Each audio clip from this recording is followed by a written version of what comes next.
Travis Schumann? Thank you for being a proud Sherman. sponsor of your Casteel Colts. Okay. The R Big looked like O a Tire. V to me. We are grateful to have Big O Tires as one of our scoreboard sponsors. With legendary service for nearly 60 years, stop by a Big O Tire for all your automotive needs.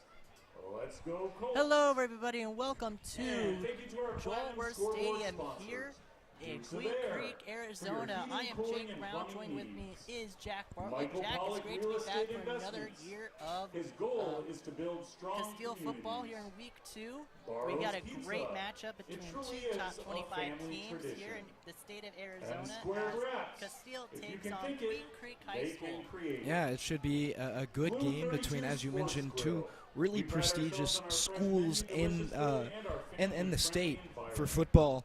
And The other thing you have to Barbecue. keep in mind A for father Queen and Creek son at duo with least, over over the 40 past 20 of years, they've made barbecue the knowledge. state playoffs every single year since they were in 3A back in 2003. So a team that does not miss the playoffs a lot. But also for Casteel, they're a team that since 2016 has made the playoffs every year themselves, making a couple of semifinals appearances. They won the championship back in 2017. And they both have a couple of D1 commits on their squads. Between the two teams, 5 total D1 commits at the moment. Jarius Grimes and Jarius Grimes and Dylan LaFlame, the left tackle for Queen Creek, both will compete together, will be teammates their freshman season at NAU for the Lumberjacks next season. A couple of other guys as well to keep an eye on. Tayo Omo Tingbon, he's committed to Boise State for Queen Creek. But just overall, it should be an interesting game. And we got 2 interesting teams with very interesting futures here, as they have just been really good. Queen Creek coming off a loss 40-20 last week. They're 0-1, and your Casteel Colts, they are 1-0 with a 37-7 win last week. How do you think Queen Creek is going to fare up against these Colts here on the road? Yeah, so one thing that preseason Richard Orbert of Arizona Central mentioned was that Casteel was top 7 in the state. For linebackers, and sorry, I lost my train of thought there. Richard Orbert said that Casteel's top 7 in the state for their linebacker core, and that was like one of their real strengths. We saw that last week. 27 of the 63 total team tackles last week came from 4 of the 8 linebackers that this team has. A lot of depth in that area. And obviously, as I mentioned, a lot of guys getting a lot of tackles in that position, either middle linebacker, outside linebacker, pardon me. It doesn't really matter, just a lot of depth in general from that specific group. But you also have to consider the cornerbacks and the safeties for Casteel, another really loaded position group for Casteel. So if those 2 areas of the field for their defense specifically can hold Queen Creek to 20 or less points, I think they should be in great hands headed into this game. Welcome to Youth Night. Let's hear it from the kids who are wearing their school shirts, sports uniforms, youth sports jerseys to cheer on their team. Let's give these kids a big round of applause. Wide receivers, just off the charts, wide receivers, JJ fantastic. We'd also like to take this time to thank our pregame setup and donations, Mike and Michaela Dunn, Dewey DeWitt, Matt Gabbard, Anthony Cruz, Stephanie Greer, Jen Tavish, Tim Green, Jesse Jury, Jeannie Arola, Maggie Sweet. Yeah, Thank you to absolutely. VIP Parking, Megan Ice, Sam Henry, and Jeannie Orava. And tonight, backed by popular demand, is our 50-50 raffle with Megan Ice, Jennifer Jackal, and Christina Wariki. You can purchase your 50-50 raffle ticket at the merchandise table or from the volunteer holding We accept cash, credit, or Venmo.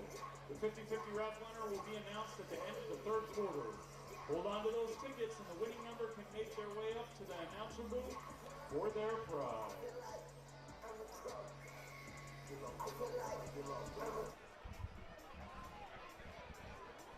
As I was saying, really good skill position groups here for the Colts. Yeah, going off what you said, they have a lot of guys, both in the secondary and the wide receiver core. J.J. Newcomb, an Oklahoma commit, another one of those D1 commits we were talking about earlier, Elijah Beeman. He had 94 yards last week and a touchdown. He also had a couple of nice carries. Took one carry into the end zone actually last week. Part of the big win, 37-7 over Boulder Creek, as you mentioned earlier, Jig. They have Braden Green, who's, according to 111 recruiting rankings, is number 4 in the nation as a wide receiver. Colin Wisłowski, although only one reception, he did have 9 yards, and he has a couple of offers as well, Beloit and Lewis Clark.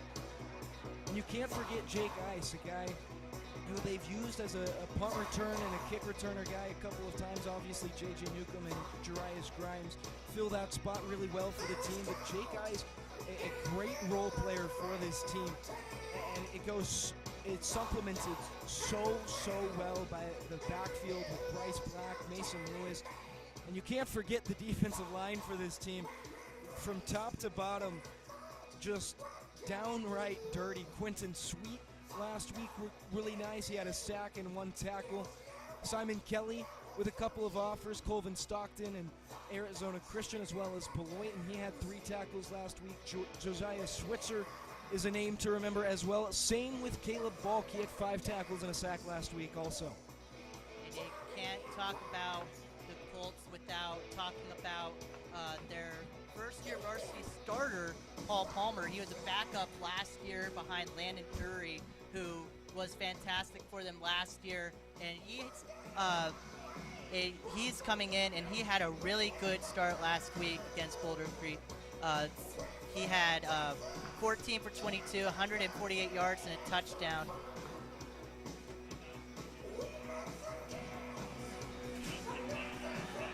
As I was saying, as we're fixing up the technical difficulties here, Paul Palmer coming in against behind Landon Drury, behind a really good quarterback from last year, dual threat quarterback. He's not so much a dual threat quarterback, however, he does have 6 carries for 30 yards last game, but not quite the runner that Drury was. But he expect him to be in the pocket and throw some checkdowns throughout this game, and he should be good to go. Definitely not the same dual threat as Landon Drury was a season ago for Casteel, but as you mentioned, a guy who can scramble out of the pocket. There's a couple of recruiters who have mentioned he has sneaky athleticism, a guy who can get up the field quickly if he needs to, but he also has a very strong arm. We saw him target Braden Green down the field, Elijah Beeman. He targeted J.J. Newcomb once or twice as well, deep down the field. Just couldn't quite get into the arms of Newcomb. But it's also a sign that he trusts these receivers, especially with such a deep group.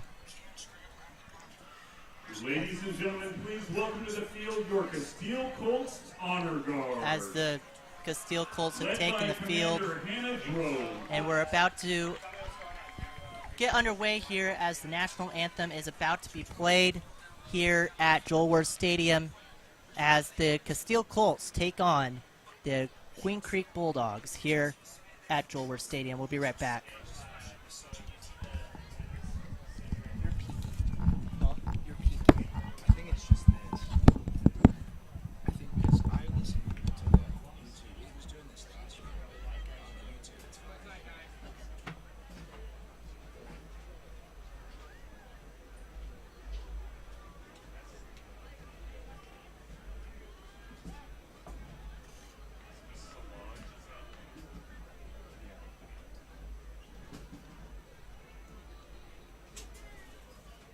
Ladies and gentlemen, we're going to ask that you rise and remove your hats for the singing of our national anthem. Tonight's anthem will be signed by Miss Salages and Alexandra Adams, Braden Scully, Maria Rodriguez, and Madison Rogers. And Here to perform the national anthem is senior Casteel Gledhill.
Let's hear it one more time for Casteel. Welcome back here to Joel Worth Stadium for your home of your Casteel Colts, and we're just about to get underway for week 2 here against Queen Creek. It should be a fantastic matchup, as we talked about already. Who is your player to watch, Jack, here for today's game? Well, I think there's a lot of players to look at different sides of the field. For Casteel, I have to go with either Elijah Beeman or Jarius Grimes, especially Grimes and the special teams. We saw him take a 90-yard kickoff to the house last week, able to open up the game for Casteel. It was tied at 7-7, and 51 seconds left in the half, and he took that to the house to give Casteel back the lead right before halftime. He also had a plethora of tackles last week. I believe 7 tackles on the defensive side of things. Actually, it was 8 and a pass deflection for the NAU commit. And then Elijah Beeman, we've already talked about him, 94 yards last week, a couple of receptions, 5 to be exact, 1 receiving touchdown, a rushing touchdown with 9 rushing yards. And then the guy for Queen Creek to look out for is the 3-star commit on both sides of the line, offensive and defensive line, Aitayo Omotinungban, the Boise State commit that he has gotten a lot of praise this preseason and during the season. He's the 154th inside offensive line recruit and the 40th best recruit in the state of Arizona. And we're just about to get underway here at Joel Worth as Queen Creek is taking the field. It looks like they will receive, and Queen Creek will kick it off here to start off the week 2 matchup here between these two inter-town teams.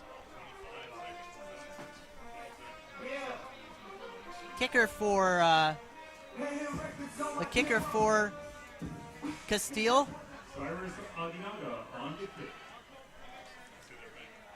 is Cyrus Aguanaga. Yeah, he had a great game last week. 3 for 3 on field goals and like 6 touchback kicks. Got a leg for days. I'll squib this, though. He squibs this, picked up, and it'll be taken down right around the 30-yard line. Kalen Jackson with the return.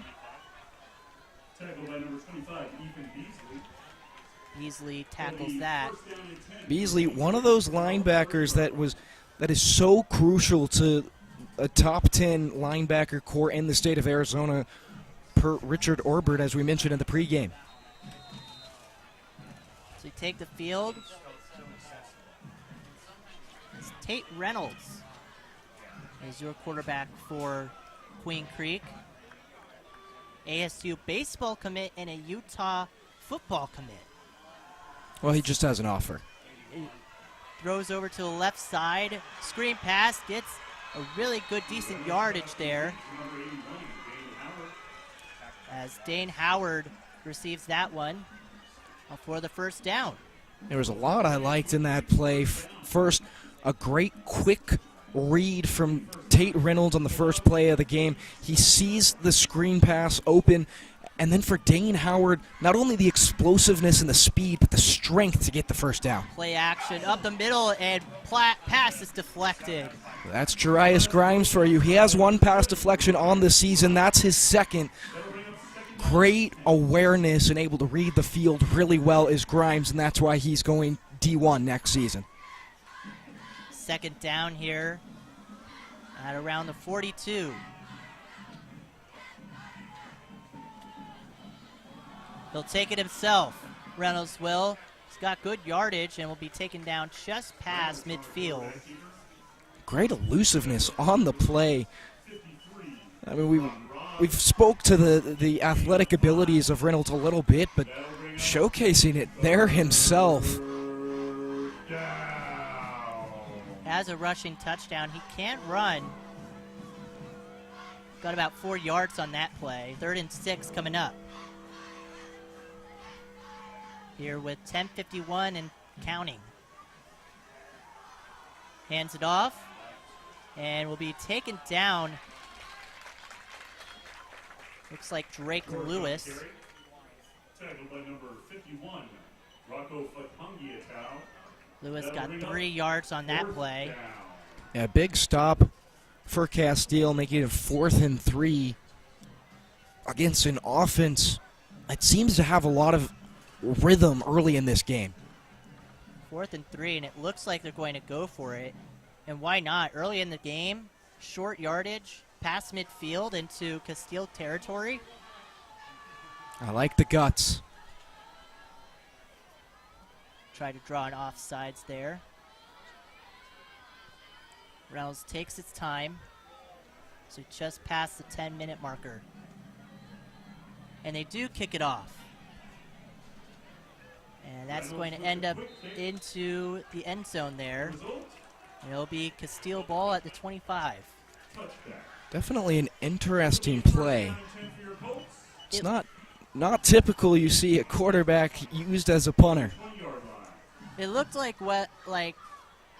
if he had a play that he would go for it or he would kick it off if he didn't think he had a play. But looks like it's going to be Casteel ball anyway. 1st and 10 here at the 30. Excuse me, the 20.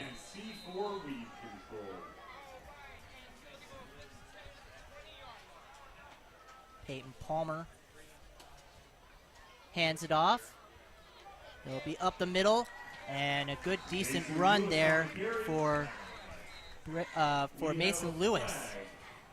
A flag is going to be on the play. Mason Lewis had 8 carries last week for 31 yards, got a touchdown. The first touchdown of the season for Casteel. And there's going to be a holding penalty on Casteel, so 10 yards penalized there, as it'll be 1st and 20 at the 10. Not a good way to start off this drive. And you always want to go forwards instead of backwards.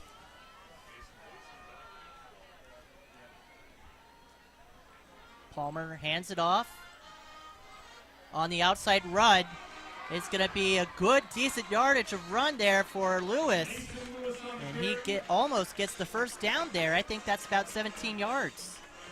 Yeah, Lewis, a really strong back.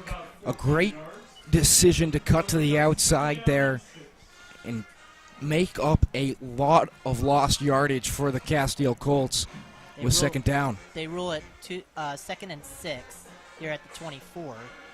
So a lot of yardage made up, 14 yards on that carry. Palmer all by himself there. 2 on the near side, 2 on the right. Palmer kicks it over to his running back, who has nowhere to go. Palmer's pass complete to Lewis Tackle made by Chase Myers. Lewis maybe got a yard or two, but a great decision for Palmer. He saw that his wide receivers were locked up downfield, so the check down pass to Lewis was really his best option, and he is able to move the line of scrimmage about 3 yards, now 3rd and 3. Here at the 27-yard line. Trips right. Hands it off to Lewis. Trying to find something on the outside, and he does not get the first down. Now Lewis, with some strength, shoving off a defender the first time around and quickly getting wrapped up. There is a flag on the play. We'll see what is ruled. But they got the special teams out there, the punting unit. No gain on the previous play. As Aguinaga will be out there to punt it off.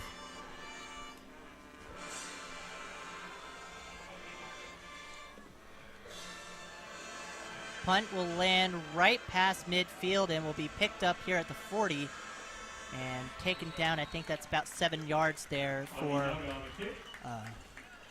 the returner. I believe that's actually the first punt of the season for Casteel.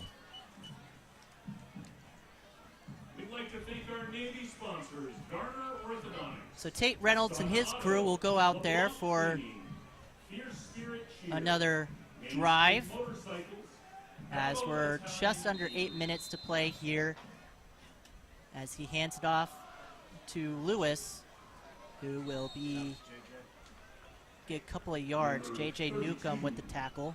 Lucas George on the carry, tackled by number 2, J.J. Newcomb. Newcomb with 7 tackles himself last week.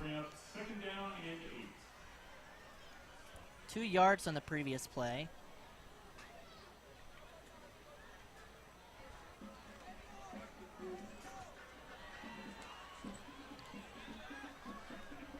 Single back. To the left, to the right.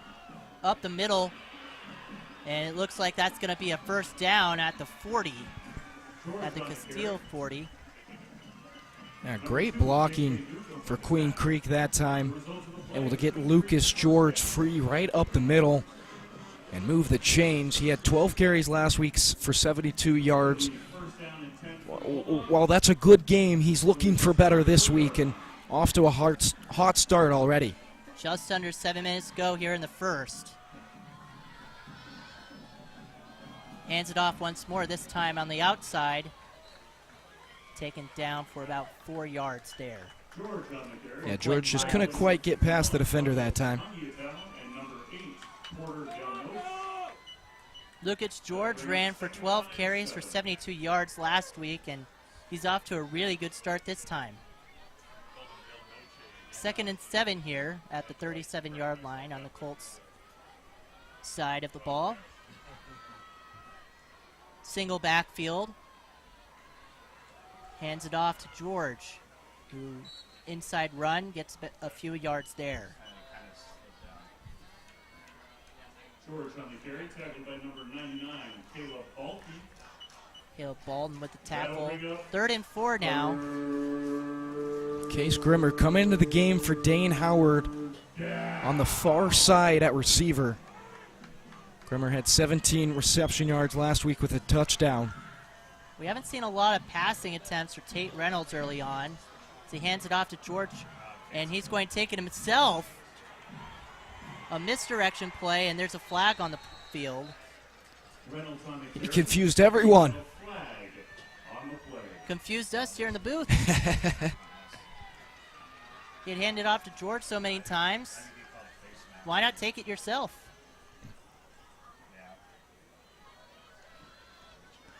He can just about do everything on any sports field. We've mentioned he's committed to play baseball at ASU after he graduates here from Queen Creek. He's the number 2 ranked recruit in the state of Arizona by PBR. And there's going to be a personal foul on the defense. So not only is it first down, they get a little bit more yardage. Queen Creek does. And now they're inside the 20. Tate hands it off, and no, he's going to take it himself on the outside run, and he's going to take it in for the touchdown. Back-to-back fake handoffs, and he takes it himself, that time cutting to the outside and into the end zone for the first touchdown here tonight. If you're Casteel, you have to be so confused. They ran the ball each and every play on that drive, and they just couldn't get a stop. And we talked about pregame the importance of the secondary and the linebacker groups for Casteel, and neither of them really shining in that second drive as Queen Creek takes an early 6-0 lead as we await the PAT. Talon Tinsley out there for the kick. And it's up and good. 7-0 is your score as Queen Creek takes an early lead. It's at 5 minutes 11 left to go here in the first quarter. Casteel is going to need a big response after that score, as they did not have a very good drive last time. Yeah, kind of got away from them. They had a really nice first play that was unfortunately halted due to a 10-yard penalty that brought them backwards. So they had to start the drive at 1st and 20 and just couldn't dig themselves out of the hole. Ended up being a 3-and-out for the Colts. Not only that, there was a holding penalty that drive too on the Colts. So 2 penalties total for these Colts, and they've really affected their drives.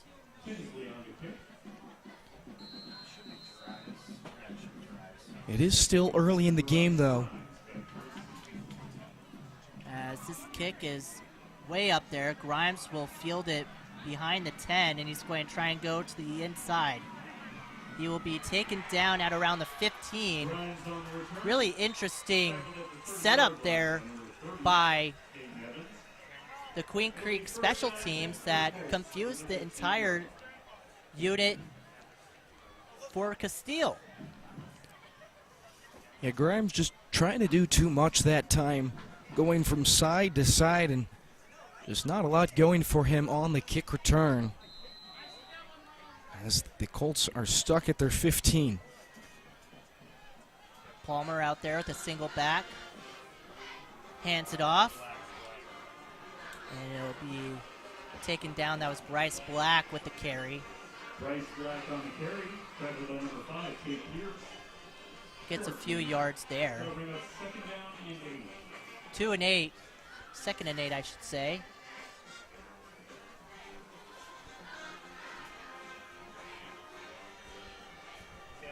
Colts need to get their juices flowing. We haven't seen a lot of passing in this game yet. Palmer passes it inside Palmer's pass incomplete. to number 0, Mason Lewis, his running back. That'll bring us 3rd down. So 3rd and 8. We've definitely seen a lot of check down and screen passes from both Tate Reynolds and Paul Palmer, as we did there, just incomplete to Mason Lewis. Just a little bit too much on that play, on that pass. As the clock stops at 4:24 on the pass. 3rd and 8 here at the 17.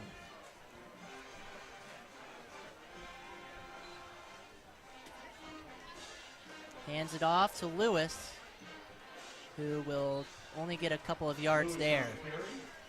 Tackled by number 50. FEIO Yeah, Lewis thought about cutting to the outside, but stuck with the middle. Got a couple of yards, but just not enough to move the chains as it brings up fourth. And we'll get the kicking unit out there for Cyrus Aguinaga.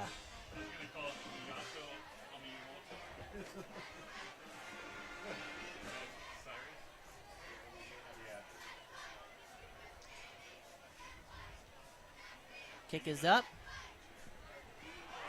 And it's dropped, and it's going to be picked up by Casteel. Wow. That is one way to get into enemy territory for the first time tonight off of a muffed punt. Crew Leave It was the one receiving. It just fell out of his hands. And now Casteel gets another chance here at Queen Creek's 48.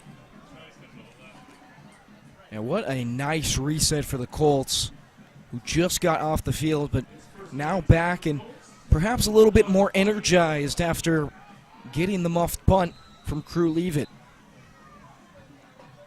3:38 on the clock. Palmer, screen pass over to the left. And it's going to be a lot of yardage there. Breaks away a tackle and fights his way over inside the 5. Yeah, Braden Green, we've mentioned his name a couple of times already. What a receiver he is, showing off the athleticism and the speed to get inside the 5. One play. First and goal here for the Colts. Handoff to Lewis, who tries to fight his way. No, it's passes over up the middle, I should say. It was a play action. Either way, it's a touchdown. And it's 7-6. Yeah, what a quick turnaround for the Casteel Colts. 2 drives, and they looked a little bit sluggish, and then a muffed punt turns everything around, and now 2 plays later and a PAT away from tying the game. Aguinaga out there. As it's right in between the uprights. It's 7-7. Aguinaga still perfect on the season, both with PATs and field goals.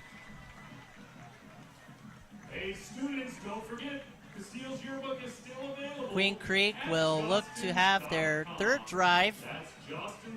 And man, what could have been for Queen Creek if they just hadn't muffed that punt. And you got to give credit to Casteel for taking advantage. And great job by Braden Green up the middle on that screen pass that led to the score a play later. Yeah, absolutely. Green, we've talked about him a few times, but there is a reason he is such a highly touted receiver, not only in the state of Arizona, but nationally this season. Taylon Tinsley is out there to kick it off.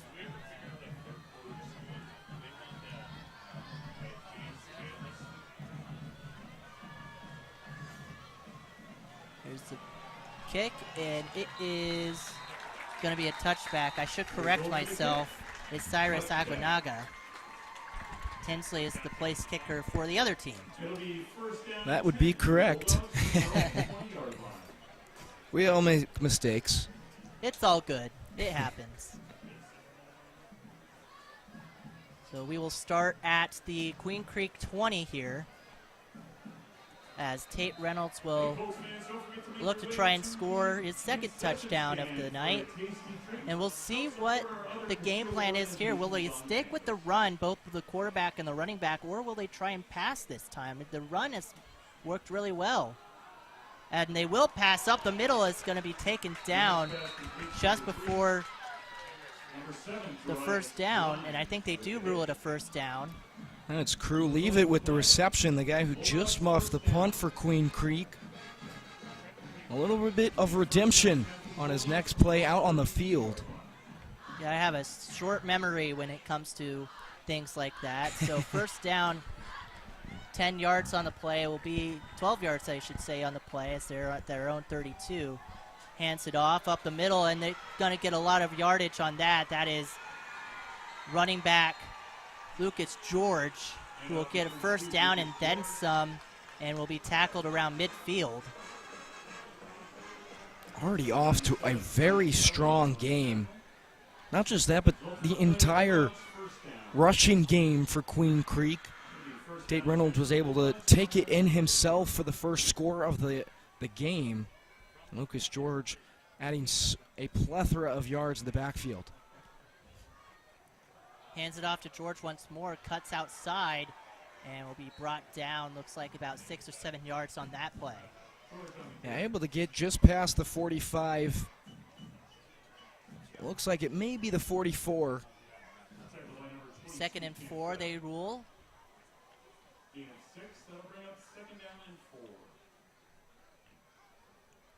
It's just been a really strong run game here early, and still haven't found a solution for Bob Newcomb's team. So they hand it off once more, and they finally get a stop. They might have lost yardage there. Simon Kelly.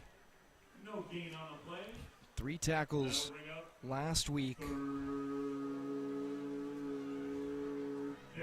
3rd down and 4, looking for a big stop here, try and stop the momentum that Queen Creek is trying to create here with 1:21 and counting left here in the first. Tied at 7.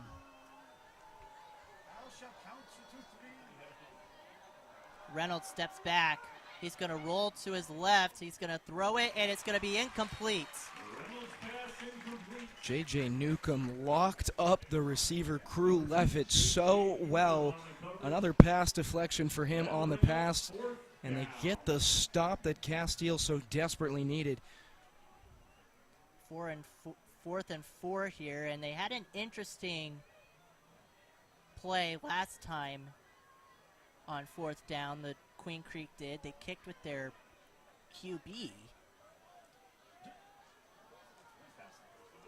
It looks like they may do the same thing. Single backfield here in the shotgun. They're going to go for it. Reynolds steps back, no kick, up the middle, and he'll be brought down. I think that is a first down. Reynolds pass complete. Crew leave it. Yeah, he able to find the hands of tight end Dylan Sims, 6'4" junior. Bulldogs first down. Big 4th down play as we're under a minute to go and counting. Could be a couple plays before the end of the first.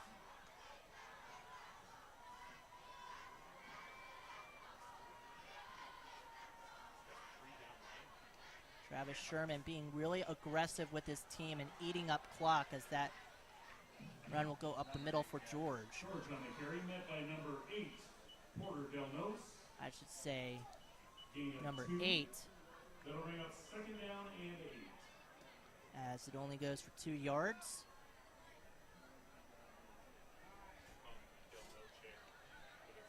I don't know if we're going to get another play before the end of the quarter. Less than 5 seconds on the board. It looks like they're going to walk off the field. As we'll come back, it is tied at 7. Bulldogs are going to be 2nd and 8 on Casteel's 36 when we come back.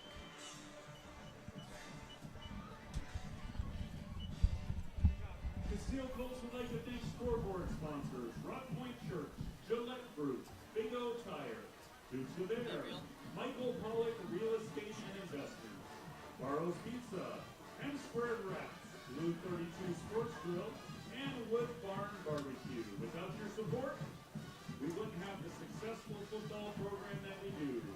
Thank you, thank you, thank you.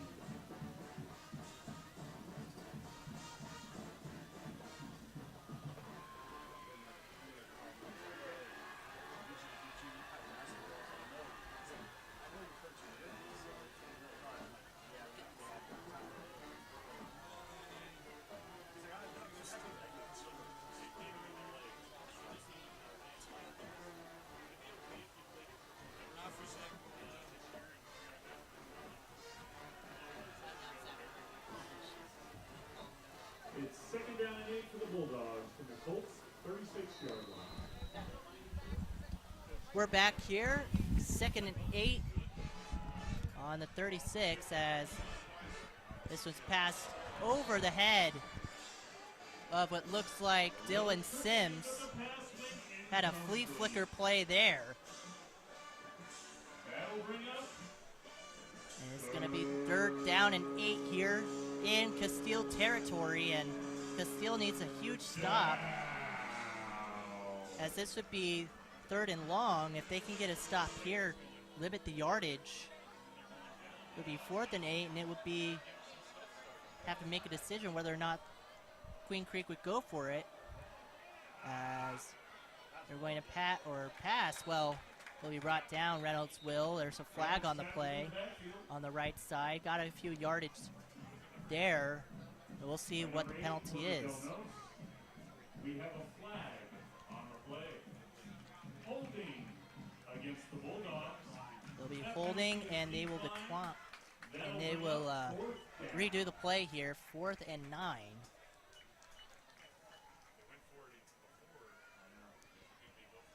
Here on Casteel's 37. Still discussing it here on what the play is. They haven't brought the special teams unit out. It'd be a very long kick. As Reynolds is going to stay in this one. And they're going to go for it on 4th and 9. Blitz on the play, and the pass is going to be intercepted. J.J. Newcomb. J.J. Newcomb with the deflection there. I said interception, I meant deflection. No, that was an interception. It was an interception. J.J. Newcomb, a fantastic play. Yeah, he's had himself quite a day already.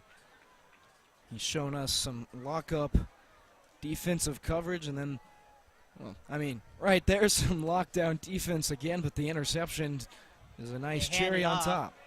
To the right side, near side, and it'll be taken down. Looks like Bryce Black on that run. Gets 7 yards on that play. It'll be 2nd and 3. Here on their own 27. You know, that interception, although beneficial for Casteel, maybe almost hurt them in a way. If they get the 4th down stop, they're higher up the field than where Newcomb did with the interception. They hand it off up the middle. Bryce Black once more, as he'll get the 1st down. Gets 4 yards on that play. As Casteel, 10:30 and counting here before the half. Seen Bryce Black run on the previous 2 plays. We'll see how the Colts do this time. Seen a lot of rushing from both sides of the ball here. Palmer directs his offense. The first-year varsity starter.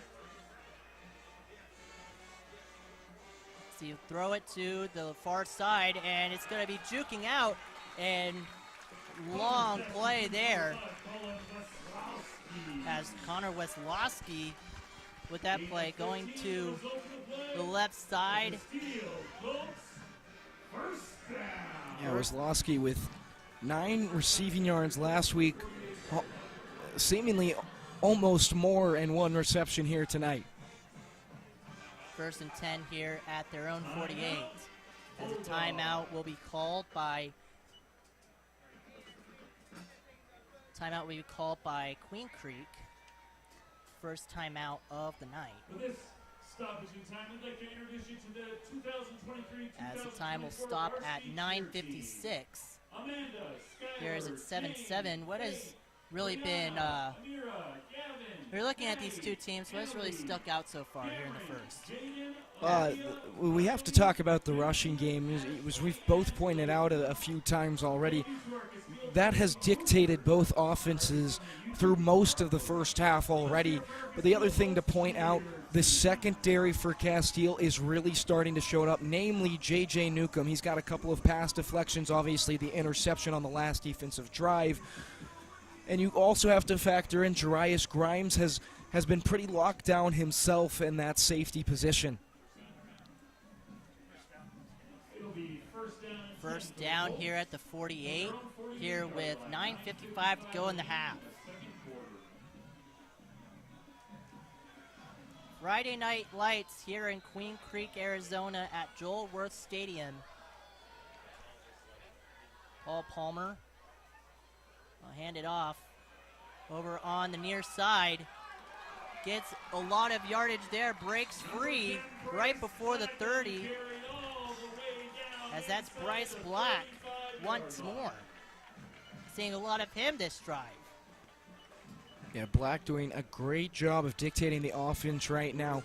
A solid choice to cut to the outside and the near side and get a plethora of yards well past the 40 onto the 34.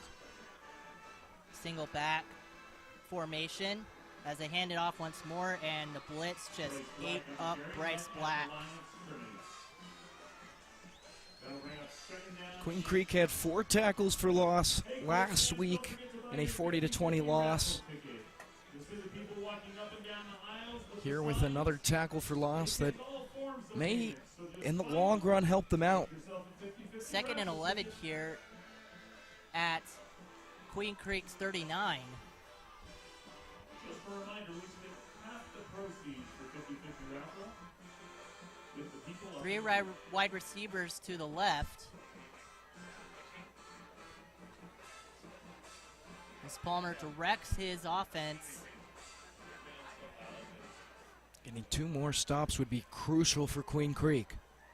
Hands it off once more, up the middle, breaking lots of tackles. It's going to be a first down. Bryce Black once again breaks free for a first down. He has just been unstoppable, nearly unstoppable this drive. Yeah, we also have to credit the blocking up the middle for him on that play. He had plenty of green grass before being brought down just past the first down marker. As they hand it off to Black once more, but only a couple of plays there. Yeah, he may have gotten a yard or 2. They say 3. Yep, 2nd and 7 there on Queen Creek's 21. As we're just about to hit the 8-minute marker. And you're compliment the offensive line. I mean, you got a really good offensive line in Camden Jury and Aiden Tobish, who have just been really good. They're one of the top commits in the state.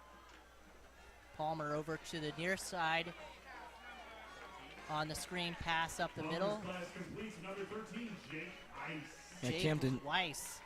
Ice, I should say, on the play. Yeah, Camden Jury committed to Utah State. Aiden Tabish has a couple of offers, one from Missouri Western State University and AZ Christian as well, Arizona Christian University.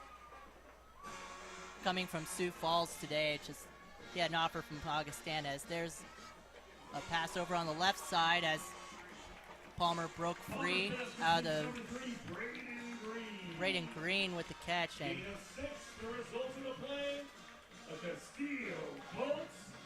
so there'll be a first down. First and goal for your Colts at the 8-yard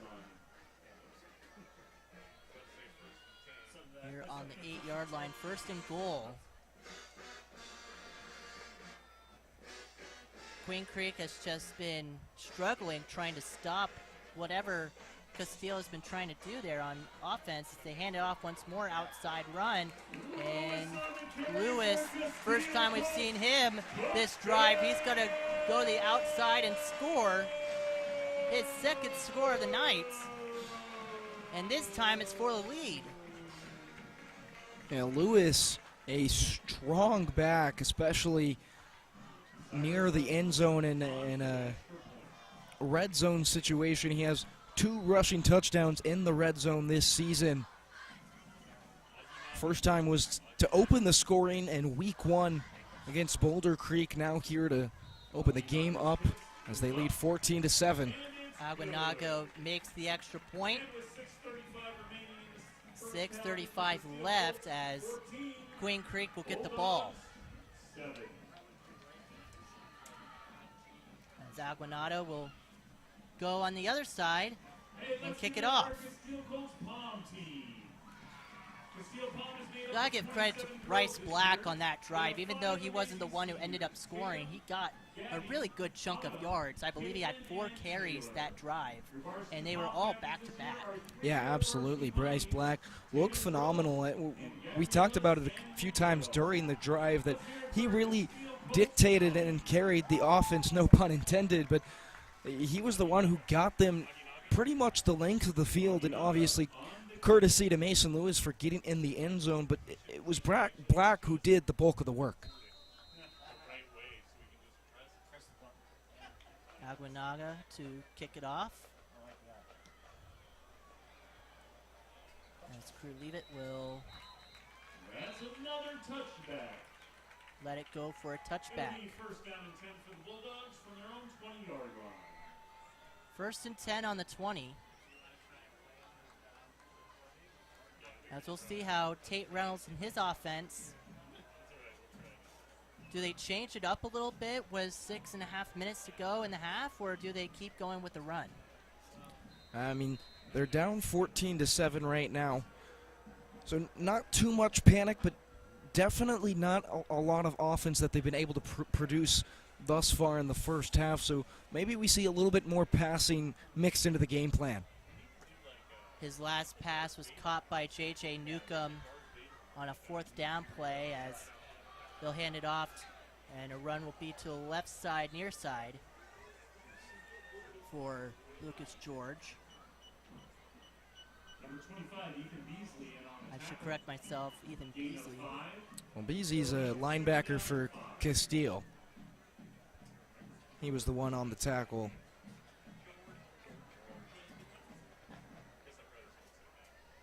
Second and 5 here with just about 6 minutes to go in the half. Midway point of the second quarter. As Reynolds will run to the right side and he'll get a few yards there. Looks like he might have gotten the first down. First down and 10 there for Tate Reynolds, as we've seen him keep the ball, and he's done a really good job in taking the tackles as well. Yeah, absolutely. We've talked about the sneaky athleticism for Reynolds pretty much the whole game, and he just keeps demonstrating and showcasing those abilities as he does there, taking it right up the middle, able to move the chains. Reynolds, screen pass over to the far side, and it'll just be about 8 or 9 yards there.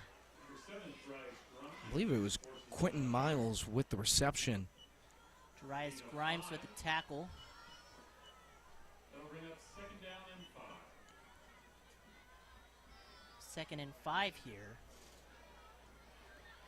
on their own 38 with 5:19 to go.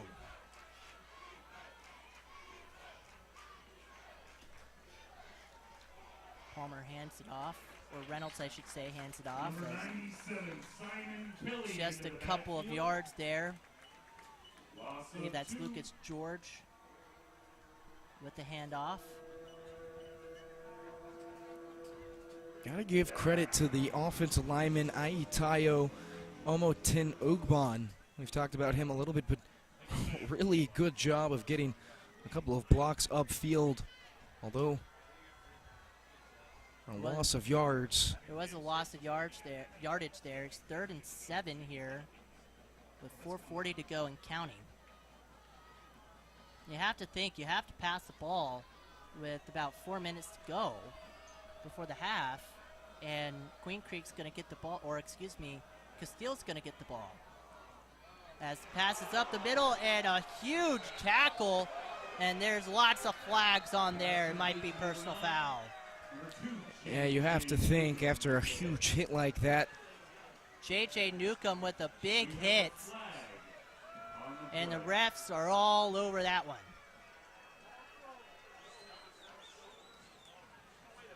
A great pass by Tate Reynolds, well protected in the pocket. The offensive line doing a much better time that go around than the previous play. Able to get a nice pass up the middle to his wide receiver one, Nick Garcia. But as you mentioned, Jake, just a brutal hit from J.J. Newcomb. And I think they may say that's targeting too. And to no one's surprise, J.J. Newcomb is penalized for that target. So now we're completely different situation as they'll hand it off. It's going to be a pass by the running back and a little bit of an underthrow there. Yeah, surely a trick play there. Crew leave it. Crew leave it was the one who passed. That was good. That was kind of like the San Francisco 49ers type play against Christian McCaffrey. Or Nebraska football last night. Yeah.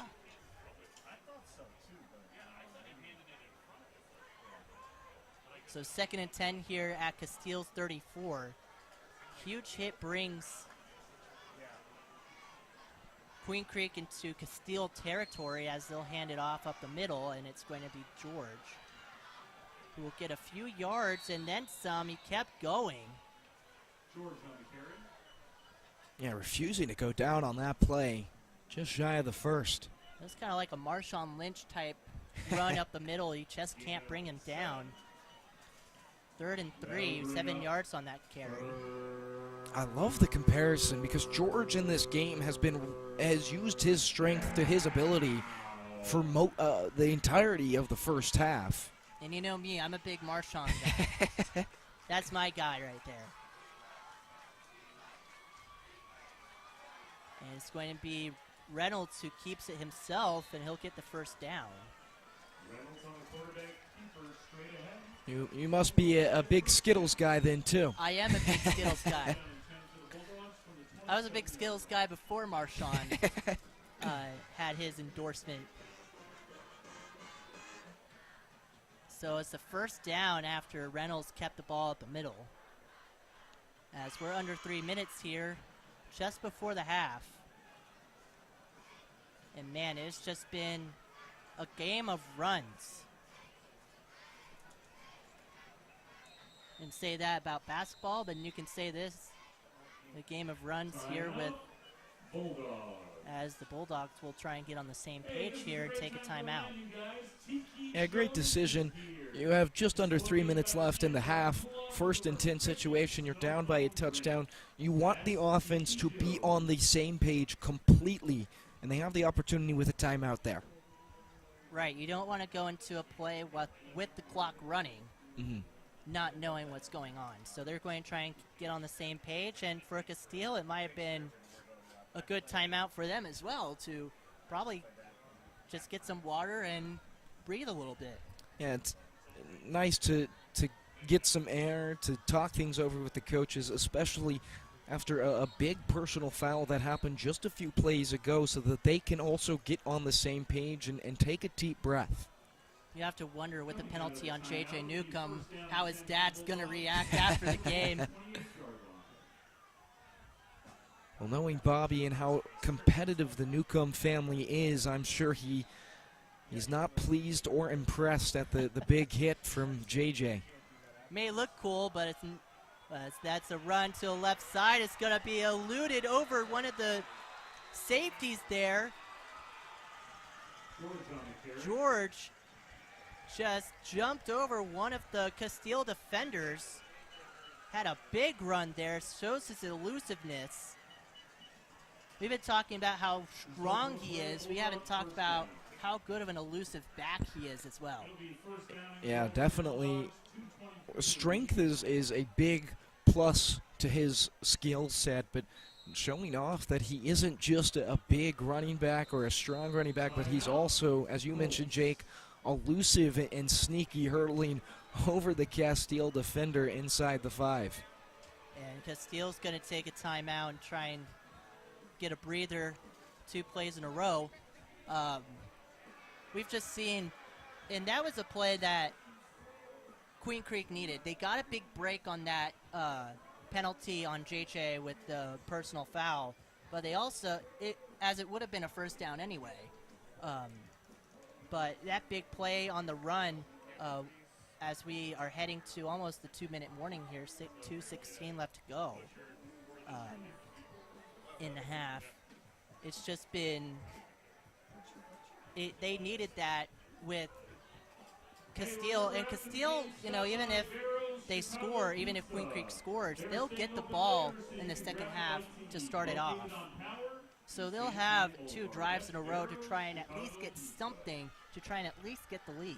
Coming out of the timeout, it'll be first down and goal for the Bulldogs. First and goal for the Dogs, as they are 6 yards away from where they need to be, where they're trying to be, I should say. Quarterback will keep it himself, try to be brought down, but broke a tackle there, but he will be brought down about halfway to the goal line.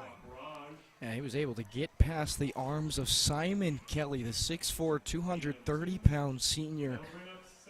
Tate Reynolds, strong, sneaky, and just outright a beast.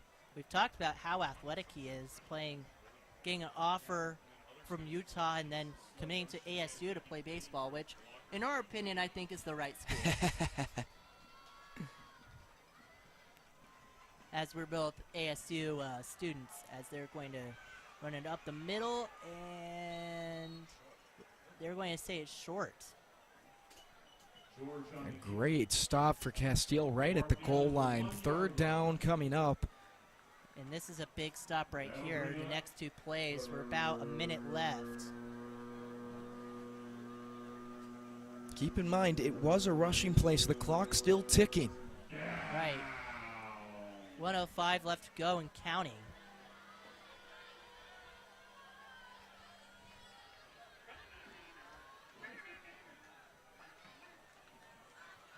Might get 2 plays off if they decide to run, as they're going to keep it. And do they rule it a touchdown? Yes, they do. Ref has his hands in the air, and a big touchdown there by Tate Reynolds. Keeping the ball up the middle, was pushed by his backs. And now an extra point away from tying this game. Casteel did not look happy with the call. They thought they got another big stop.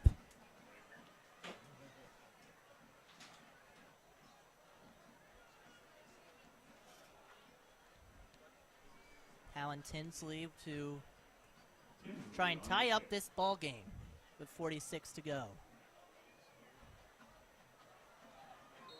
And it's right through the uprights, right down the middle, and a huge drive there by Queen Creek. Had a couple of breaks, and they took advantage of him. And Casteel will get the ball with 46 seconds, and not sure how much they're going to be able to use those 46 seconds here in the end of the half here. But what they do know is that they get the ball to start off the second half. Well, last week, Boulder Creek able to tie things up with just over a minute at 7-7 in the first half. And then Jarius Grimes out for the kick, and he took it to the house with 51 seconds left on the clock, as Casteel would go up 14-7. Boulder Creek wouldn't score again, as Casteel won 37-7. So 40 seconds on the clock this time around, but perhaps something similar, as Grimes out to receive it once again. And the elusiveness of Grimes, he was a two-way player last year. along with J.J. Newcomb, who hasn't been used much on the offense. This is a short kick, right side, fielded at around the 30, and they're going to get a few yards as they'll run out of bounds with 40 seconds to go. Zach Brown was the one to receive it. And Zach Brown. And there's a penalty. A late flag after the play. We'll see what happens here, maybe unsportsmanlike. We'll have to wait and see, but that's definitely a reasonable guess. Certainly a late penalty. And it's going to be on Casteel as they're going to move back. Dead ball. Unsportsmanlike conduct against the Colts. It was unsportsmanlike. And, you know, Bobby Newcomb is not going to be happy with that call. Here in the first half, they've had now 3 costly penalties, this time dragging them all the way back to their 17. You should count him 4. Oh, you're right. I forgot and about there's another penalty. Another flag on the play. I forgot about the very first drive. I had a crucial holding penalty on the first drive and that's the first flag of the day for the Bulldogs, as they're going to move back to the original spot. Or maybe a little bit more, 1st and 5. Hands it off to the near side, and they're going to get some room. Not quite a first down. Bryce Black was the receiver. It is a first down. First down. They have a couple timeouts left to use. But they have a timeout to use. Clock's still running. Oh. Palmer throws it near the end, or not the end zone, but near the sideline. But it's going to be incomplete as Elijah Beeman couldn't keep his feet in bounds. And that will stop the clock at 16.3. Beeman, a guy who had 6 yards short of 100 receiving yards last week. Definitely a much quieter performance here today, although almost a very nice reception. But as you mentioned, just couldn't quite keep his feet in bounds. And the whistle is blown. This is going to be a timeout on Casteel. Interesting timeout there. They have one more left to use. As we said earlier, your offense needs to be on the same page, especially with only 16.3 left. Yeah, definitely a lot of field to make up for if they want any points at all, to give them a lead before the halftime break. And you have to know, if you're Queen Creek, that a pass is coming. You can't check down here. You have to go for the deep ball if I'm Bobby Newcomb.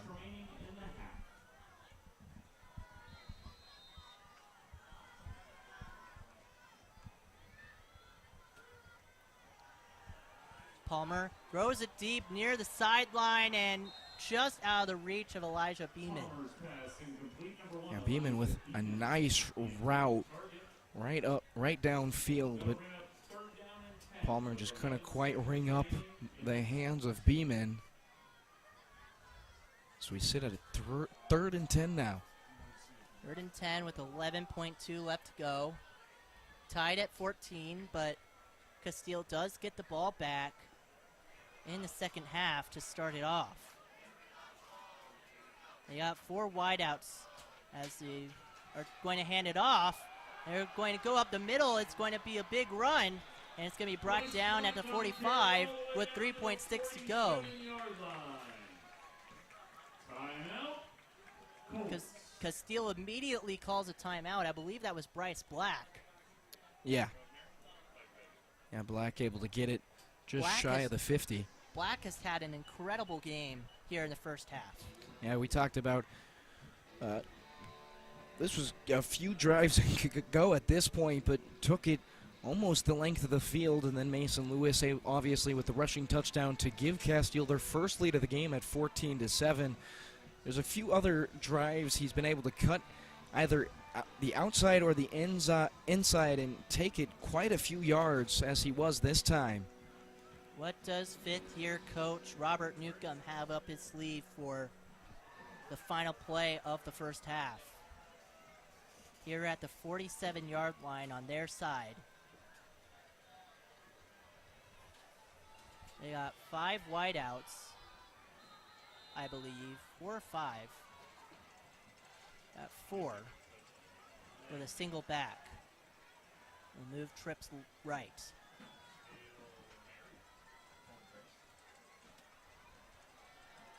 Palmer is going to throw it short as time will run out, and he'll be taken down inside the Queen Creek 45. That was Bryce Black, and that was an incredible first half for both teams on offense. Yeah, absolutely. 14-14 game. It's been back and forth the entire way here in the first half. As we've already talked about Bryce Black a little bit just before halftime. The running game for both teams, though, have been really, really strong. Mason Lewis with a handful of yards himself and a touchdown. 2 touchdowns. Oh, you're right. Yep, absolutely. 2 touchdowns as we're tied at 14-14 at halftime. Lucas George having a great game himself. Tate Reynolds scrambling out of the pocket a couple of times, and really that has dictated both offense right now is the ground game. But defensively, we've seen quite a few stops as well, some big stops.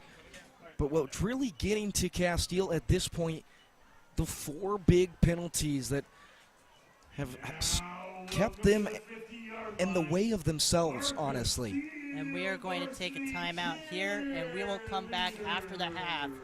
This is Jake Brown with Jack Bartlett. Jack Bartlett will have the call for the second half. We'll be right back here from Joel Worth Stadium. We can't wait to see what this season brings for these girls. It's going to be a great year. Now is our time. Let's go, Colts. I don't know what's down in concessions. I'll take a Gatorade. Is there a right Gatorade down there?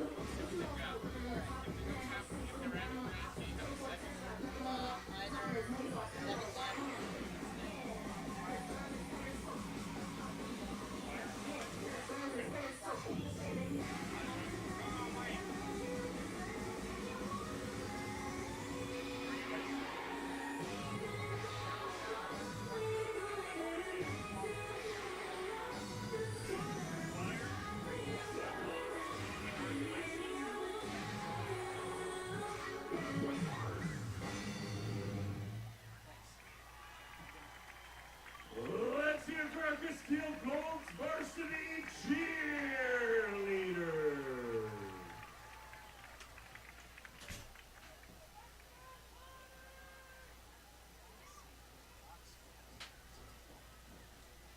Now let's welcome to the field our Casteel Palmies.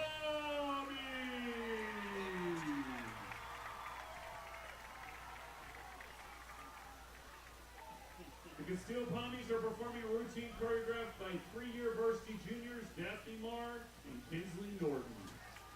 Make some noise! Jesus Christ. I don't know who that is, but that kid needs some serious therapy.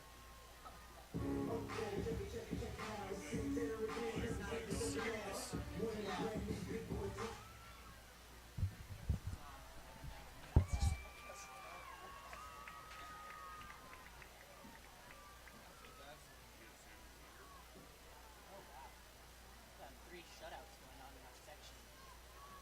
Highland's getting shut out. That's my Basha. The Highland's like 3 straight state champions. Basha's really good. We're having some technical They get difficulties. Stay with us. Demon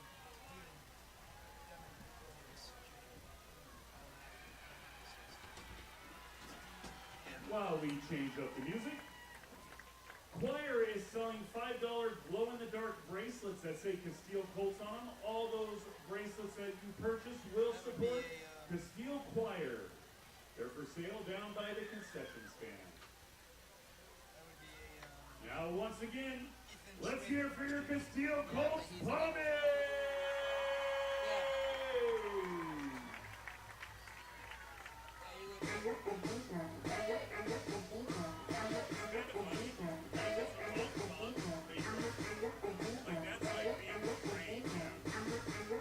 Not like that's broadcast. Got it dust off the top. Yeah, that was like me last week. No broadcast is good.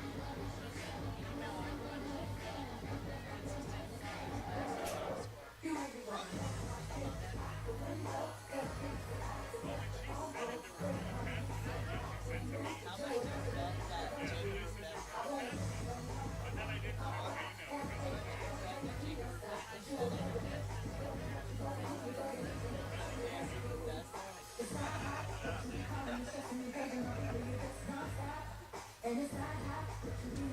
I'm pretty good at social media just to see if I got used to it a bit.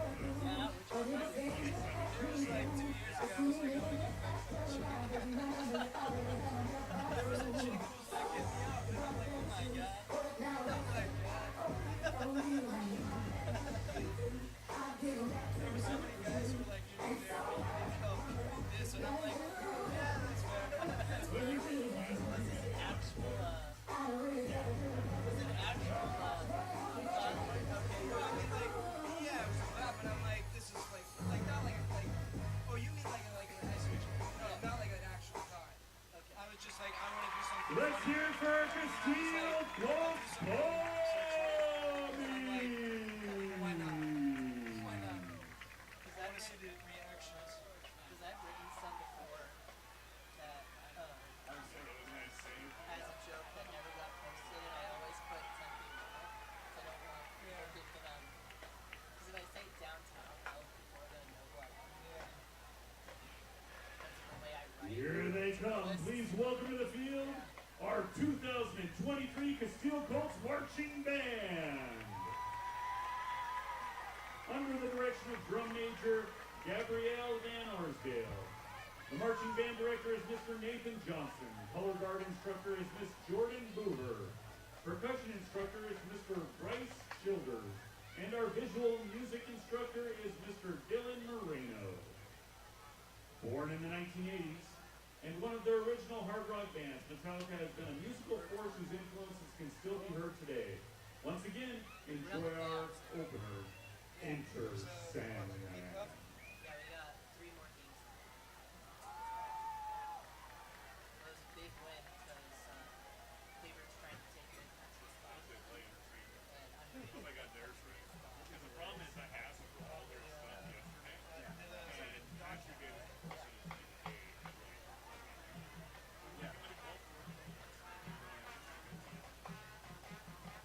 Where are they? Where's the that part? common a lot in Wisconsin. You said it wrong.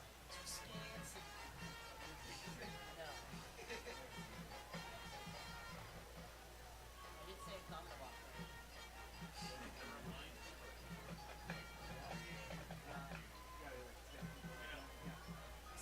The Kelnicks own the Ducks. Like, Jerry Kelnick. really? Yeah. Like, is it like his dad and mom? Yeah. Oh, that's cool. Yeah, but they're Well, yeah, they seem like they're probably a great, baseball team. and Bill Murray partners with Chicago Cubs. Murray. Like the actor? Yes. Once again, our 2023 Casteel Colts Marching Band. A special thank you to our students and staff for their dedication to the band program, our boosters for their commitment to our success, and our Casteel High School community for your pride and support. You would actually, the guy was talking about his dad like launched SEC Network. Hey, student section, I need you to direct your attention to the bottom of the student section. Mr. Colt has a special question for Aubrey Harper in the student section. My roommate in the dorms, and we were given, Gray was the head guy. We were given Aubrey Harper, homecoming, yes or no? like going for you and things. Like, we'll count. We counted for like 2 days and we had to stop because there were so many that we lost track. And then we were like, She how many said movies? yes, Like, Blue just Steel's got a date to the next dance. Hey. She probably did say that, but we're saying that she said yes, so everybody cheers. Shots fired. respect. You know what? She probably said no.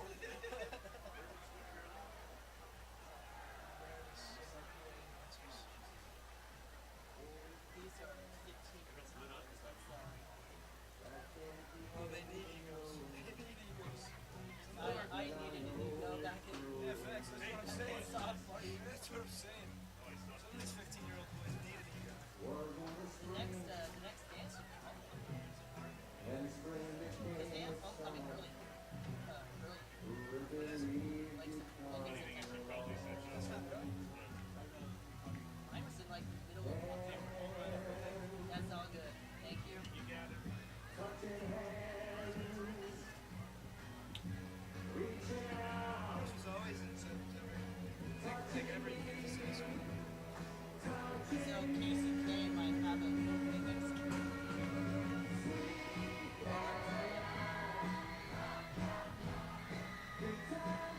Because they're broadcasters, no one likes to broadcast. Yeah, like you Been there for a few years. yeah. The players don't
We welcome you back to Joe Worth Stadium for the second half between Queen Creek and Casteel. We are all tied up at 14 all. My name is Jack Bartlett. Alongside me, Jake Brown for the rest of this game. And Jake, what did you see in the first half that caught your eye and has us at a tie ball game going into the second? I mean, we've been talking about it all game. It's been the rushing game. Bryce Black has been really good, same with Mason Lewis, and on the other side of the ball is Lucas George. Lucas George has just been barreling defenders throughout this game. It's just even their quarterback, Tate Reynolds, he's been keeping the ball and fooling the defenders up the middle. You never know who's going to get the ball for them, for Queen Creek, and it's just Casteel hasn't had an answer, and honestly, neither has Queen Creek when it comes to the run game. So we'll see what happens if the defense changes their game plan and how they'll attack the run this time around. 4 big penalties called against Casteel in the first half, 1 on the first offensive drive, and 2 crucial defensive penalties that allowed Queen Creek to score both of their touchdowns. How does Bobby Newcomb and the Colts settle in and first of all, forget those penalties, but also get over the hump and become the disciplined team that we've seen them to be? Well, I'm sure he and his son have had a talk after the half it was over, and with that targeting call late in the game, it was already going to be a first down, and then the targeting penalty just rubbed ice on the wounds there. It was just even more set fire to what already was a flaming burn. So what these Colts need to do is stay disciplined and follow the game plan. Don't try and be too special per se. Don't try and make a big play. Just do your job, go out there and get the job done. Well, just under 2 minutes before the second half is underway, both teams out on the field. The Colts will receive the kick.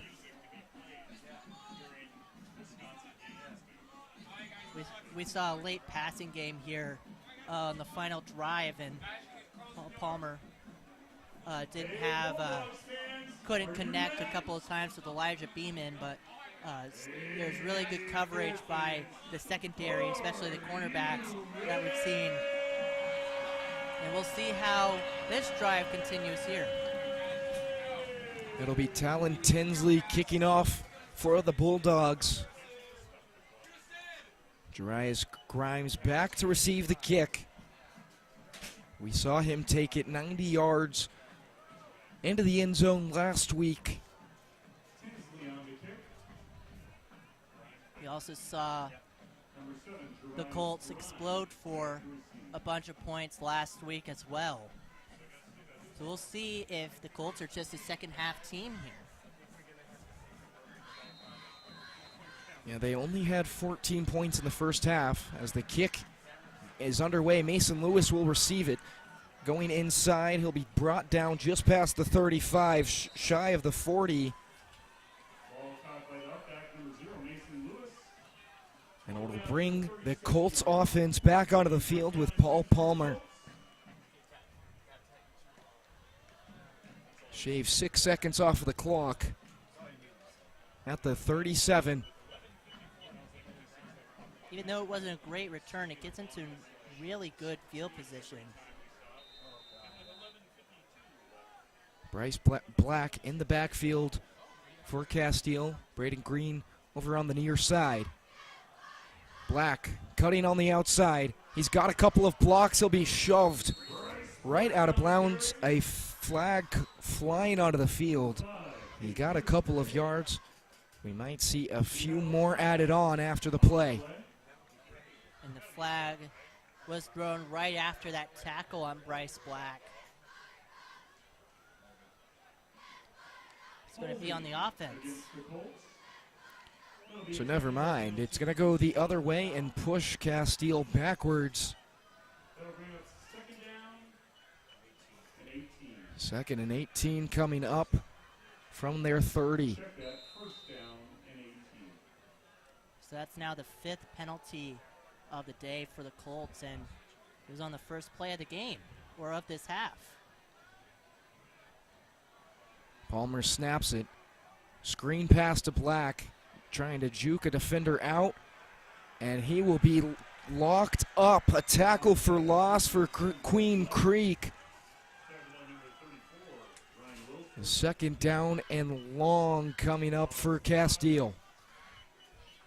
Just goes to show that Queen Creek does have a defensive line, and they pounced on Black that time around, and we'll see what happens on this second and long. Second and 23. At their 25, a loss of 5 on the play. Palmer trying to get it off, but a false start. Flags flying everywhere. And it looks like the Colts are going to be pushed back further into their own territory from the 25 to the 20. Everyone had left before Palmer even received the ball. I think the center, Jackson Peterson, just couldn't get the ball out of his hands to get to Palmer. Palmer in shotgun formation, scrambling out of the pocket. He's got a man wide open. That's Beeman trying to cut inside, and he'll be brought down shy of the 35. Able to get some crucial yards back. It will bring up third down. Even though it's third down and 16 here. Still third and long, 14 yards to get the first down. At the 34. Palmer checking to his left. Got a man wide open down the middle. Wisłowski with the first down and still not being brought down. Flags flying. And part in that was actually Braden Green with the reception. Able to get the first down for Casteel as there's some more flags on the play. We'll wait and see who it's on, because last time we assumed it was on Queen Creek, but ended up being on Casteel, that last penalty. If my memory serves me correctly, Queen Creek with just one penalty through the game thus far, and it will stay that way. Another penalty on Casteel. Another tough go with another just fluky flag for Casteel. They have the first down, but it will bring up 3rd and 11. And now whistles being blown by the referees. Already 3 flags on Casteel this drive after having 4 in the first half alone. And you mentioned, Jack, only 1 penalty for Queen Creek, and it cost them a score. So we'll see. Bobby Newcomb has to be enraged right now with these penalties. Yeah, he has definitely coached and disciplined this team a lot better than some of these sloppy and silly penalties that they are committing here in this game. And there was no reason for the personal foul. You got the first down. Just tackle the guy. Palmer snaps it, trying to find his man deep. He's got Beeman, and almost were caught. Beeman calling for PI. Same with the coaches on the sidelines. Nothing called, though, and it'll bring up 4th down. The punting unit coming out for Casteel. There is a whistle being blown. Just a really upsetting drive. They tried to come back after a sluggish start. Got that first down and then just threw it all away. And you could argue there could have been a PI there on that last play, but ultimately it's what the ref calls, and the refs called 3 penalties on Casteel. You can't beg for a penalty after you've made all those. And the punt almost blocked by Queen Creek.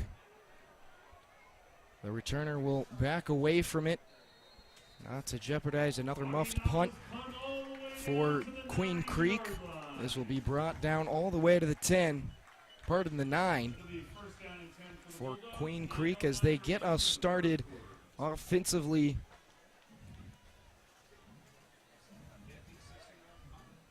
Gotta give credit to Aguinaga on that punt. It almost, as he said, was blocked and was able to get it on a lot of bounces, and the special teams unit pressuring the returner,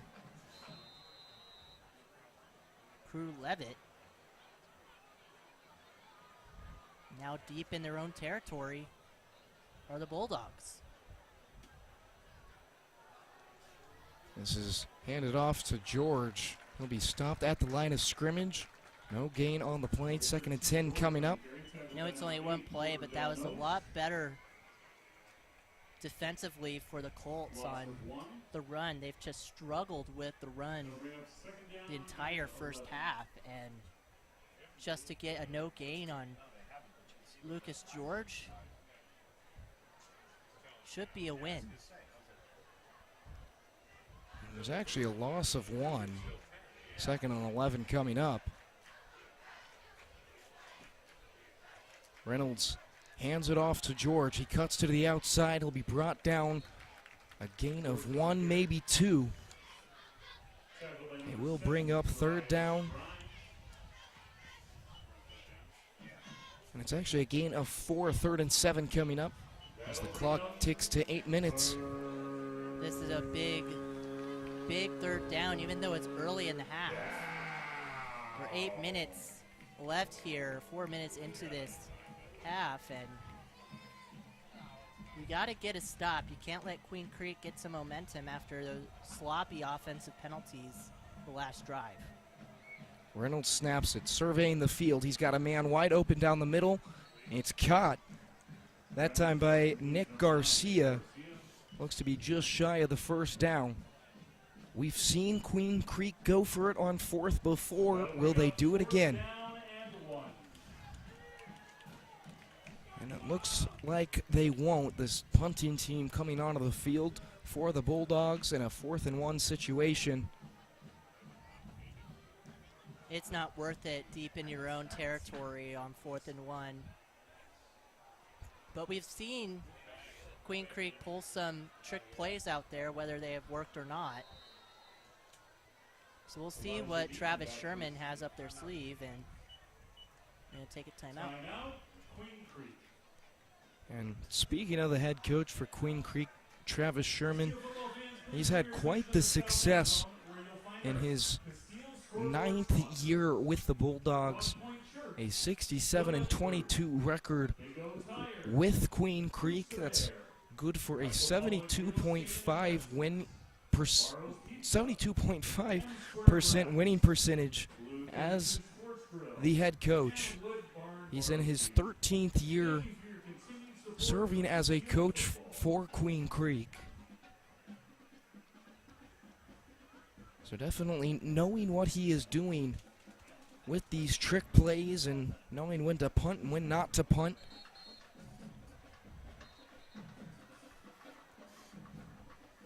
He has called the timeout, and as both teams have yet to get back onto the field, Casteel and Queen Creek doing so just as I say that.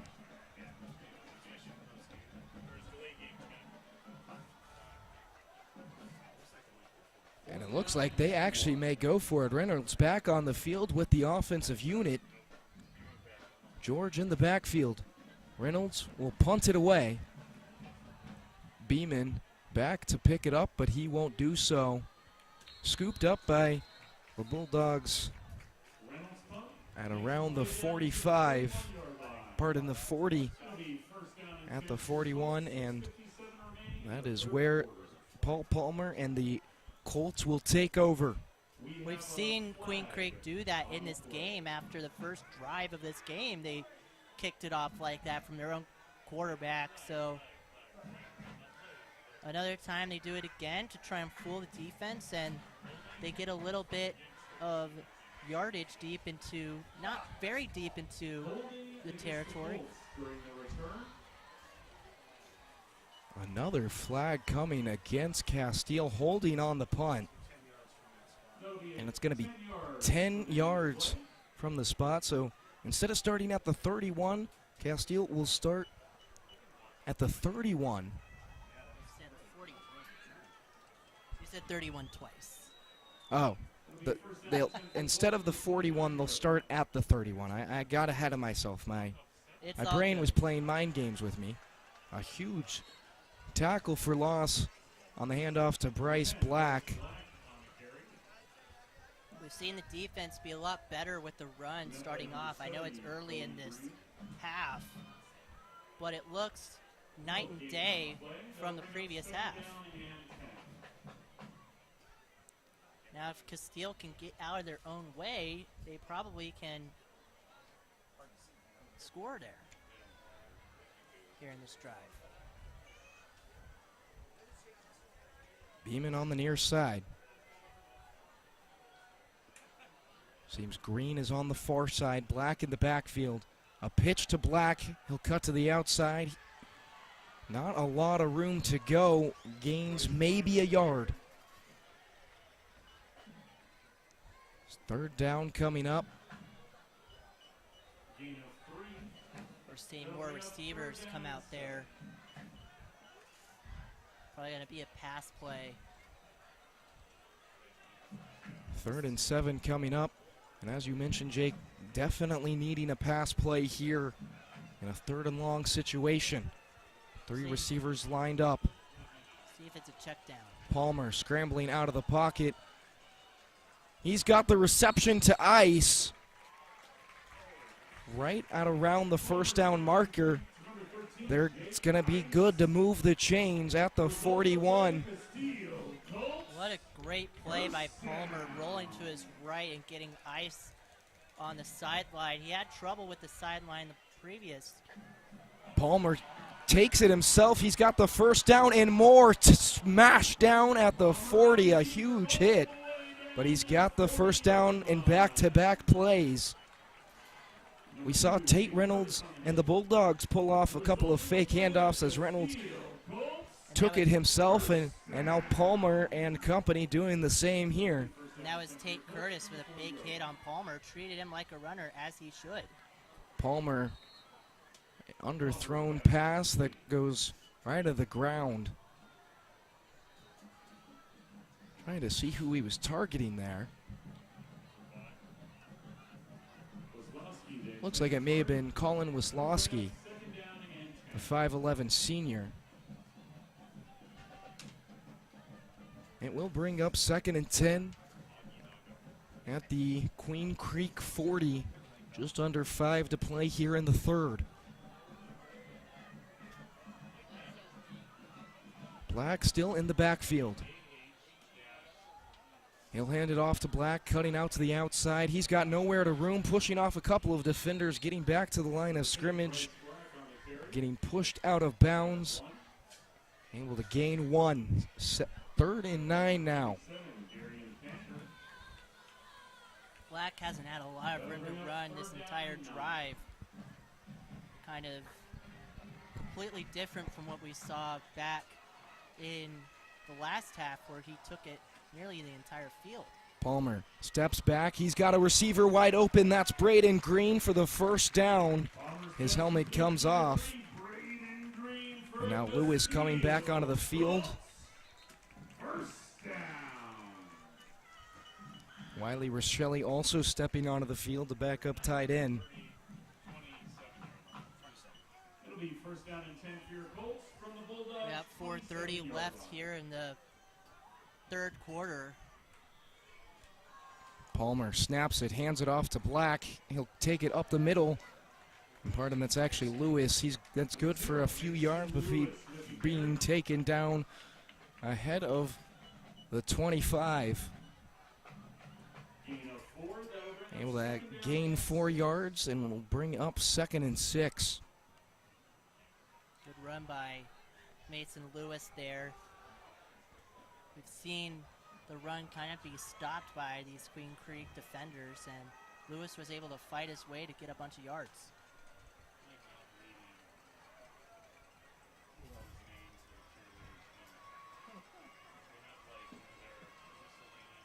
Lewis still in the backfield. Palmer snaps it, surveying the field, and his pass will be brought down by the defensive lineman. Pass knocked down at the line of scrimmage.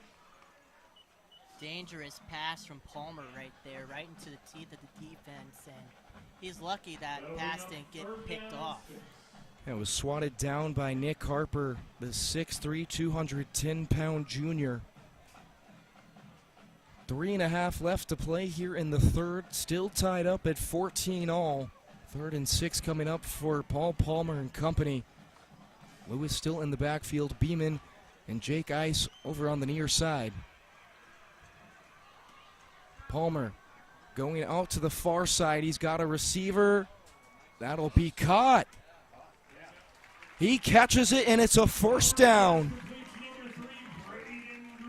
Braden Green with a remarkable reception to move the chains and push the Colts into red zone territory. What a great play by Braden Green. Maybe not the best pass in the world from Palmer, but Green was able to make that catch and keep this drive alive. Clock now at 3 minutes.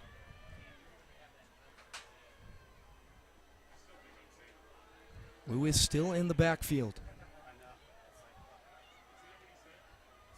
Palmer backing up into a shotgun formation.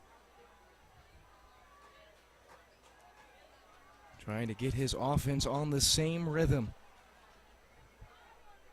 He snaps it, gives it off to Lewis. He cuts to the outside. He's got a couple of blocks. He'll be shoved out of bounds.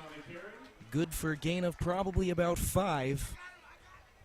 Shoved down at around the 10? Looks like it.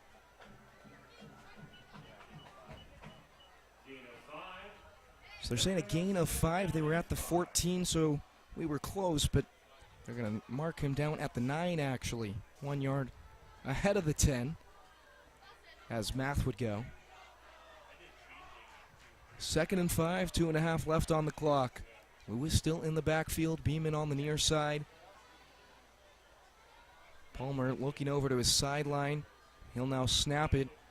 Coming over to the near side, he's got a pass into the end zone, caught by Beeman. The Colts retake the lead, and it's now 20-7.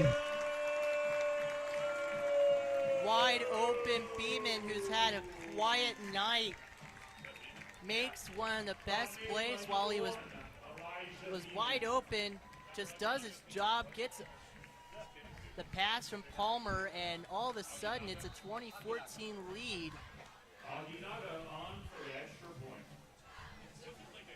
Cyrus Aguinaga looking for his 3rd PAT of the night.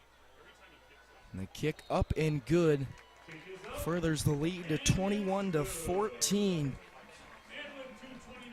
A completely different Colts team than what we saw the first drive of this half. More disciplined, able to make plays and not try and do too much, and able to get the score at the end of it and killed off a lot of time. And if you're Queen Creek, your backs are against the wall now.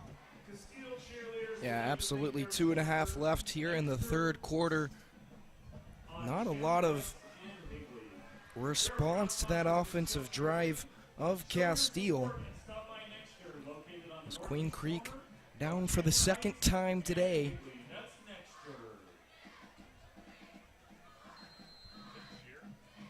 Aguinaga off to kick it once again. Still perfect on field goals and PATs. Another long boot right into the end zone. Nobody even thinks about returning that one. They'll let it go sail right into the end zone for a touchback. Queen Creek will pick things up at their 20-yard line as they're down by 7.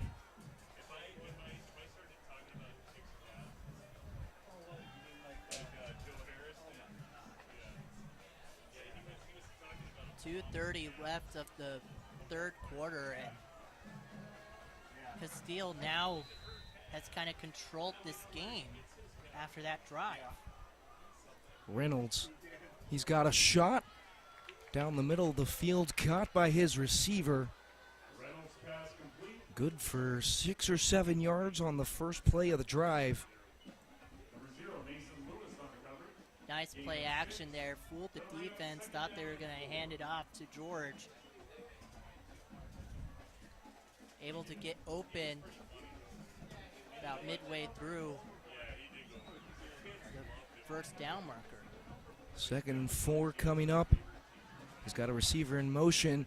He pitches it to Nick Garcia. He tries to cut inside, but will be brought down. Good for maybe a yard. Tackle by number 97, Simon Kelly. Simon Kelly on the tackle.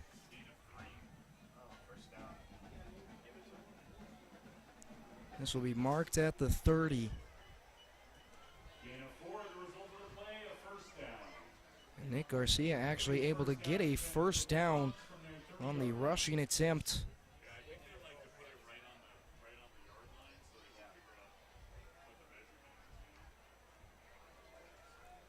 First and 10.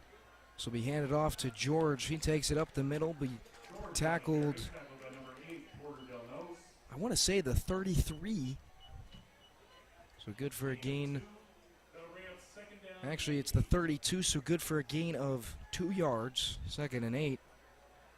A minute exactly on the board here in the 3rd quarter. We've just seen this Bulldogs team just chip away at the yards, not going for the big play. But at some point, you're down by a touchdown. This will be handed off to George once again, trying to take it to the outside. He gets a couple of yards past the 35. Clock still ticking as 3rd down comes up. It's all about positive yardage, and they're getting it with each play here in this drive and just chipping away at the deficit. 3rd and 3.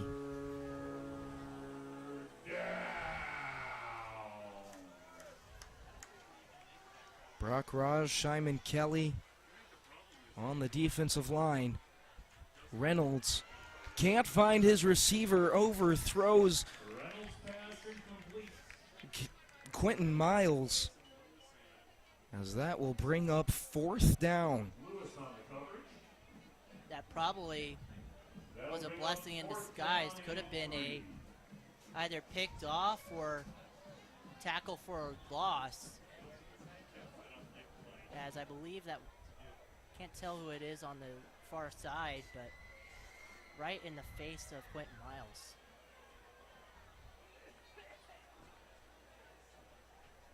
.8 seconds left here in the 3rd quarter. 4th and 3. Reynolds snaps it, hands it off to George, and he will be tackled. A turnover on downs for Queen Creek, gives it back to Casteel at the 37. What a big play, what a big tackle there. Keeps the momentum going and is just shutting down this Queen Creek team here in the 2nd half. Queen Creek last week only scored 6 points in the 2nd half, and this time they can't find their way to get some yardage, and here comes Casteel, who's just been running out of the gates after that first drive where they looked like they couldn't function without a penalty. One last play here in the 3rd quarter. Palmer hands it off to Lewis. He's got it up the middle and will be brought down just shy of the 1st down as the clock expires in the 3rd. Casteel 21, Queen Creek 14. When we come back, the Colts have the ball in enemy territory.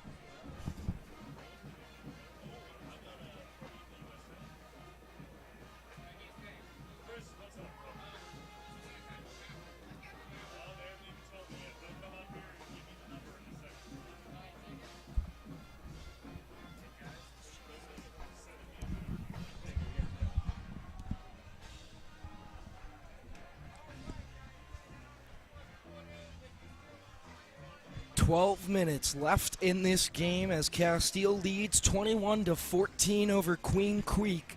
Paul Palmer and the Colts take over in enemy territory at the 29, 2nd and 3 coming up.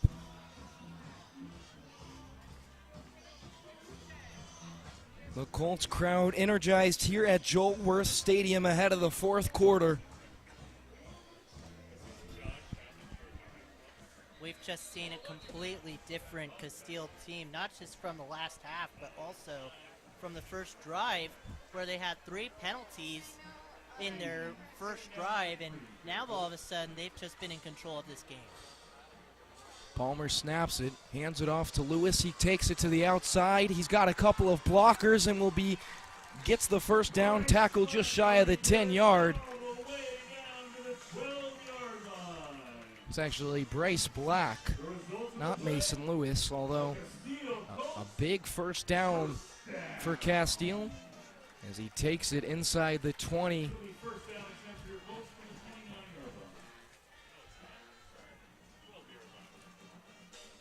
The run game has also become strong here in these last couple of drives for the Colts as there's a timeout.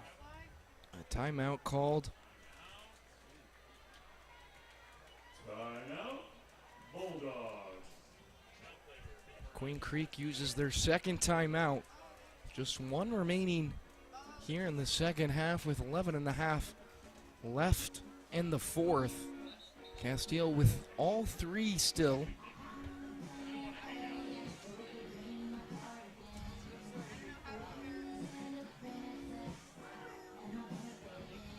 Queen Creek coming onto the field quickly. They haven't been able to get a stop for these Colts since that first drive of the half, and even on the other side, their offense just hasn't been connecting as either.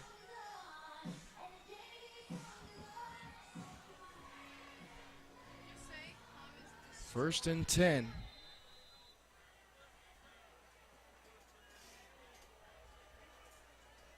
Palmer talking to the offense, now back in shotgun formation. Black still in the backfield.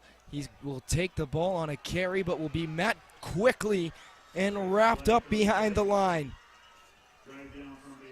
Perfect read from this defense. Read the play action or the read option, I should say. It was Aitayo Omotenogban with the tackle for loss. Definitely talked about him a fair amount. The 3-star, the 40th ranked recruit in the state of Arizona. And able to push the Colts back 3 yards, 2nd and 13. Palmer snaps it. He stays in the pocket. He's got a pass right to Green, and it's caught in the end zone. The Colts extend the lead, 27-14.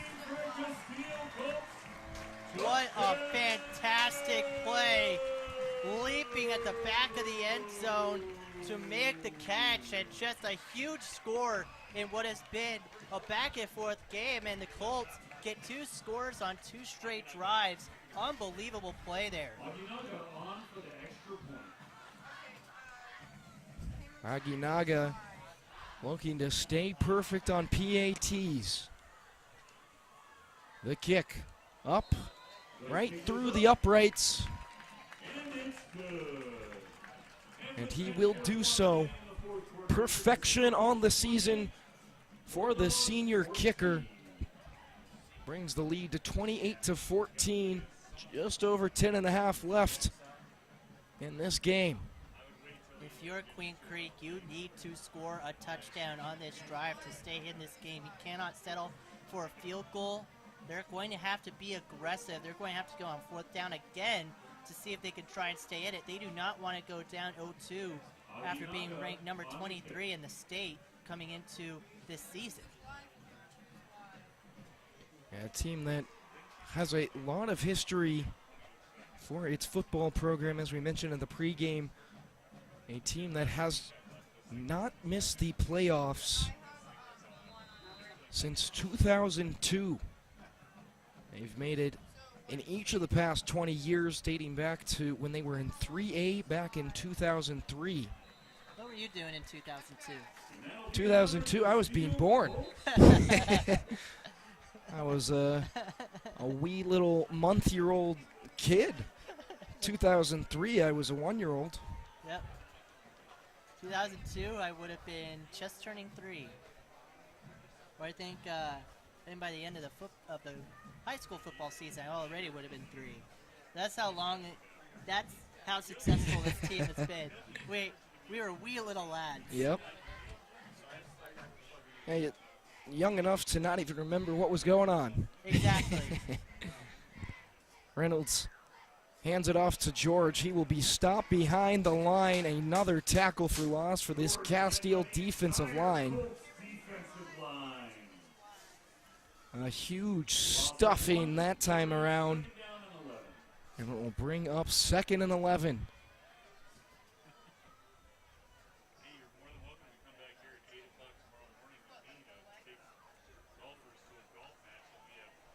Garcia, Quentin Miles, and one other receiver lining up on the near side. Reynolds, he'll drop back. He's got a man deep. That will be incomplete. Crew Levitt wide open down the field, but just couldn't end up with the ball as he was falling onto the ground. Good coverage there by Zach Brown. Stay with the receiver the whole way. Really tough pass and tight coverage there for Tate Reynolds. Yeah, we've talked a lot on this broadcast about the secondary, mainly J.J. Newcomb and Jarius Grimes, but the two guys we haven't talked about who deserve credit. Xavier Wade, he had the only interception last week for Casteel, and Zach Brown, as you mentioned, another guy who's been really solid. Reynolds surveying the field. He's got a man wide open down the middle. A first down for the reception for Nick Garcia up past the 40 as it moves the chains for the Bulldogs. A much-needed play for Queen Creek.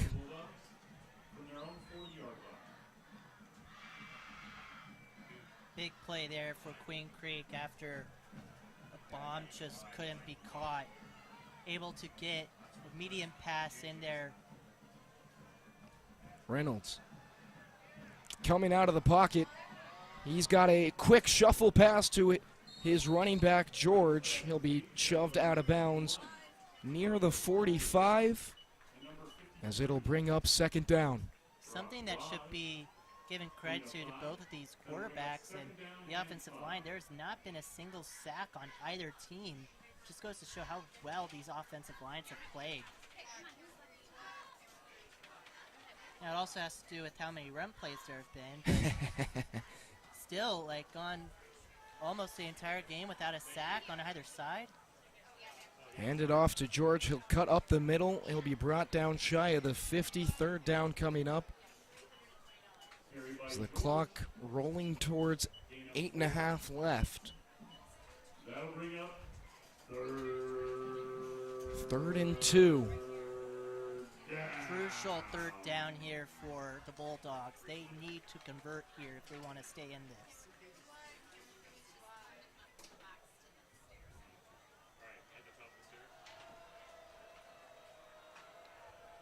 George still in the backfield. Reynolds will take it himself right up past the 50, and he's got room. Will he beat Grimes? No, he won't. Grimes will shove him out of bounds, but a big rushing play for the Bulldogs and Tate Reynolds as they get another 1st down. Haven't seen Tate Reynolds keeping himself for a long time, and this time they decide to be aggressive, and Tate Reynolds just finds an open lane, and a huge run for him and huge for this Bulldogs team. And Casteel just cannot be deflated. They have to have a short memory. They have to play the down that's in front of him. They can't worry about what just happened.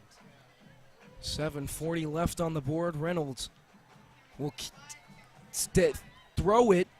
Caught to Nick Garcia inside the 5. He'll step out of bounds.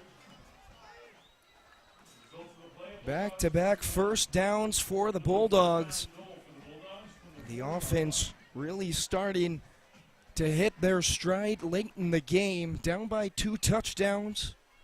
7.5 left on the clock.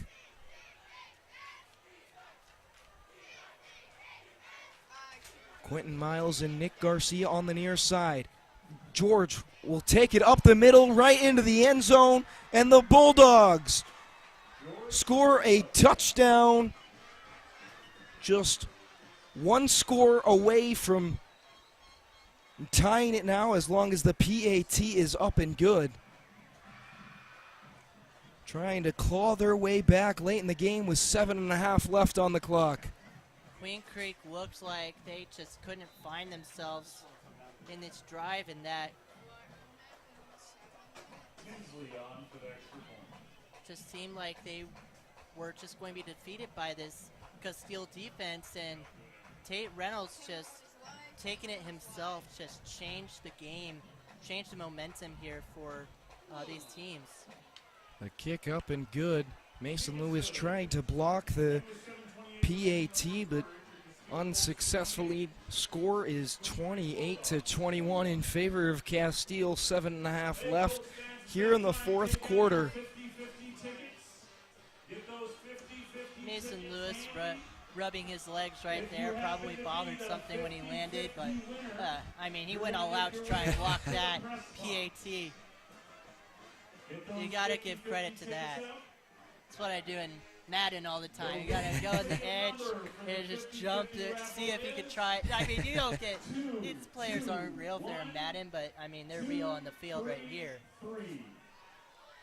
That's 2, 2, 1, 2, 3. And this game has just been as advertised. It's not quite a shootout, but it is a close game between two schools right near each other. Make your way up to your press box for your 300. Two top 25 teams just battling it out, and none have gone down without a fight. Tinsley kicks it away.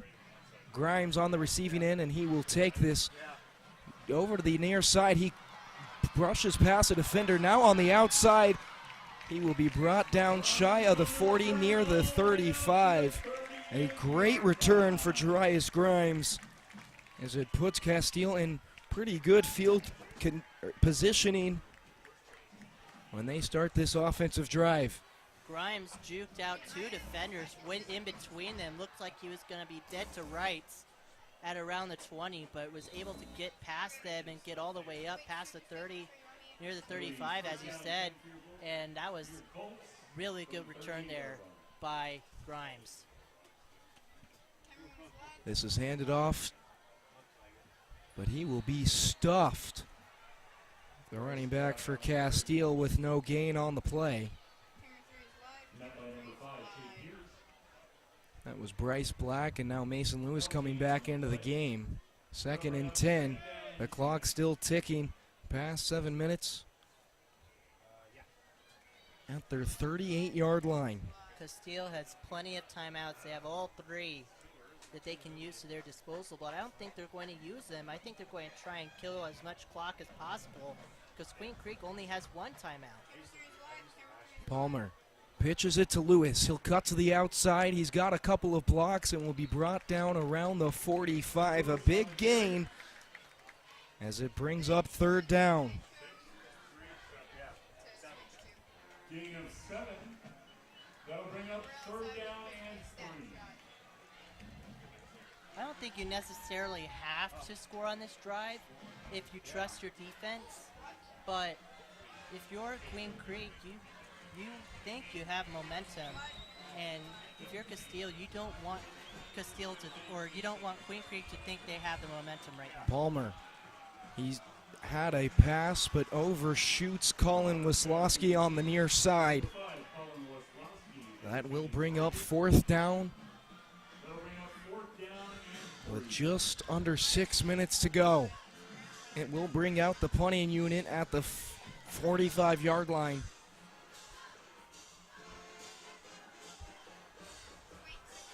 I think if you're Bobby Newcomb, you wish you could have done more on that drive, maybe gone a little bit deeper into enemy territory, but just couldn't get the connection between Palmer and Weslowski there that could have gone for a good amount of yards. Nick Garcia back to return. He'll get this at the 20.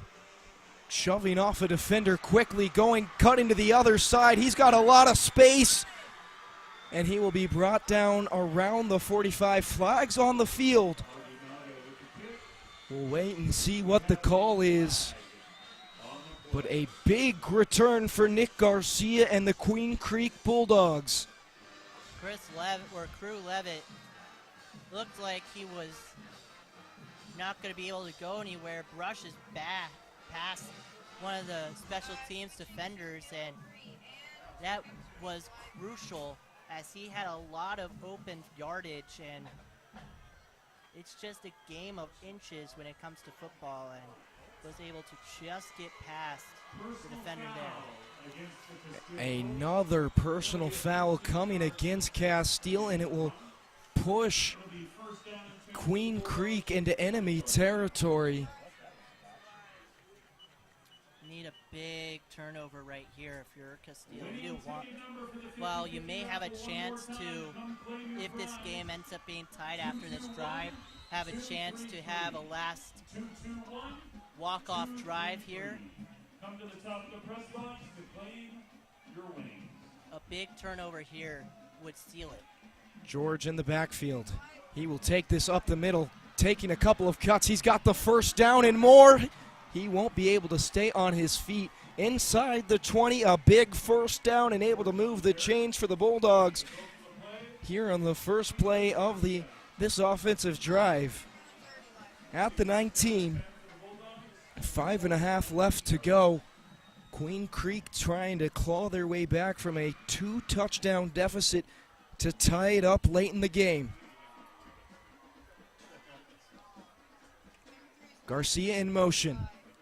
Reynolds hands it off to George. He'll try to take it up the gut, but met right at the line. George with the carry, met by number 8, Porter Del Nos. No gain. It was Porter Del Nos who met George at the line of scrimmage. Now less than 5 to play. Biggest drive of the game here so far. George cuts outside. He's got a block. He's got the first down, and he's in the end zone. Touchdown! Queen Creek has tied it with 4.5 left. Wow.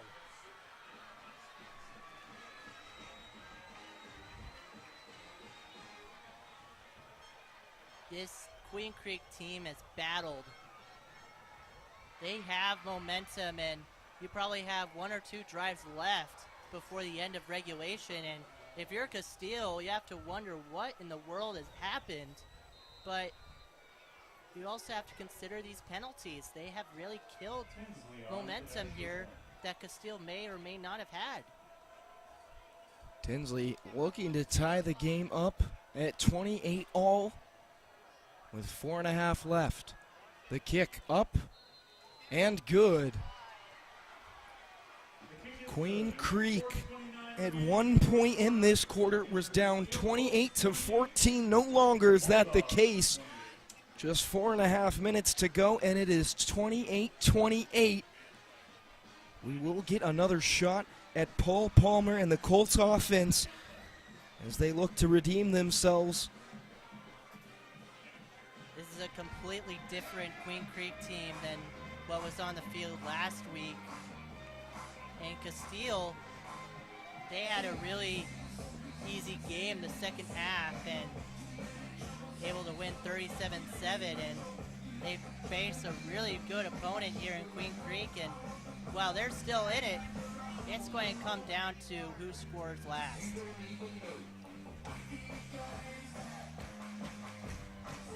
We will find that out here in the last 4.5 minutes of play, Jake. Tinsley to kick it off. Grimes back to receive. The kick up in the air. It'll go sailing out of bounds. A flag on the play. I'm assuming it's going to be on the kick. It is. Kicking infraction. It will push Casteel up the field a little bit. That's a big deal. That pushes Casteel up, I believe, to the First down and 10. all the way up to the 35. For the Colts, from the Really good 35 field yard line. position to start off. In the fourth quarter. Not quite like the NFL where it's at the 40, but 5 yards difference. Got to take advantage of these Queen Creek mistakes. Palmer snaps it, hands it, or keeps it himself. He's got the check down pass to Jake Ice. He'll stay up on his feet, taken down shy of the 40. It will bring up second down, but some good yardage out of the play. Gain of 3. That'll bring up second down and 7. Had a lot going on that play. Jake Ice able to receive it. Got a good chunk of yards, 3 yards there. Palmer's pass completes number 3. This time Braden Green with the reception. Another quick yardage play, some about 4 yards on the gain. 3rd and 2 coming up. Going with check down passes to try and not only kill clock but gain just a little bit of yards. But they know how good the run is for the other side and want to force Queen Creek to not run the ball after they score, if they score. Palmer snaps it, hands it off to Black. He cuts to the outside. He's got the first down and tackled at the 50. Huge play. That was the biggest run that Black has had today. It may not have gone for as many yards as some of his runs have, but getting the first down with almost 3 minutes left to go keeps this drive alive, but it also continues to kill a lot of clock.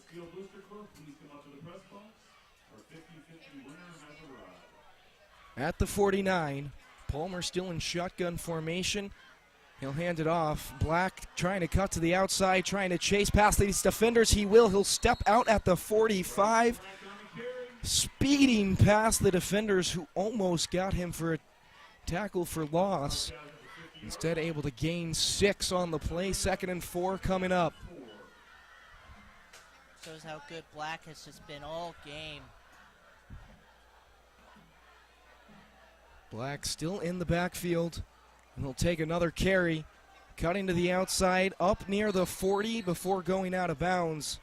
Just shy, taken down around the 39. Able to move the chains, though. Another first down coming up for the Colts. Less than 3 minutes left in the game, as we are tied at 28-28. Palmer snaps it. Black on the carry. He'll get to the 40, up to the 41 before being brought down. Maybe he could have gained a little bit more yardage if he wanted to go towards the sideline, but wanted to stay in bounds and try and kill clock because they're in really good field position. If they can just get inside the 30, they're a field goal away from taking the lead. Ryan Wilsford with the tackle. Now 2 minutes left. Palmer in the pocket, surveying his option. He's got a man wide open down the middle of the field. That's Waslowski inside the 20. Pardon, Jake Ice. A huge pass and reception for the Colts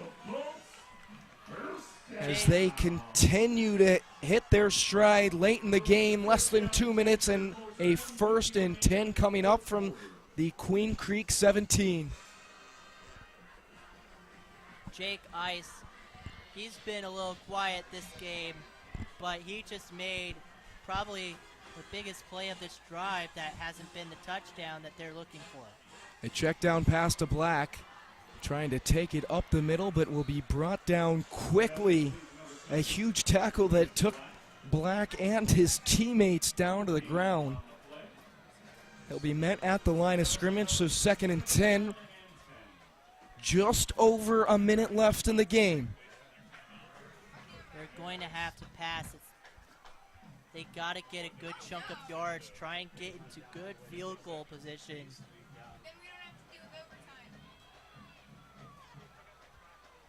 Mason Lewis now in the backfield.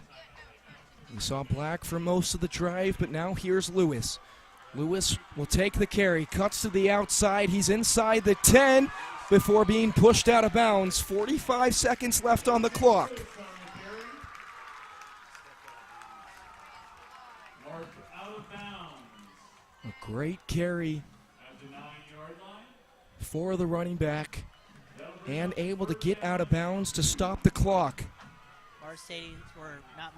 Lewis, that's an NFL. Mason Lewis doing what he does best, which is cutting to the outside, got a huge chunk of yards, and now just 9 yards away from the promised land. Palmer snaps it, a pitch to Lewis. He's got some blocks, trying to take it up the middle. He'll be tackled near the 5. Immediately calling a timeout is head coach Bobby Newcomb. That's their first timeout that they're going to use. Or pardon, they aren't going to use it. A first down, stop the clock actually. 30 seconds left. We'll see if Bobby uses the timeout here. They won't. A quick play that will bring Paul Palmer onto the ground, taking a knee, and then a timeout presumably called. Ryan Obando, the fullback, kind of trying to ask Bobby what's going on here. I don't think anyone was on the same page during that drive, or during that play, I should say. So the Colts finally used their first timeout. 23 seconds left on the clock. They still have 2 timeouts to use if they need them. Casteel on the 8-yard line of Queen Creek. Just smart plays throughout this drive, but it won't matter if they can't score.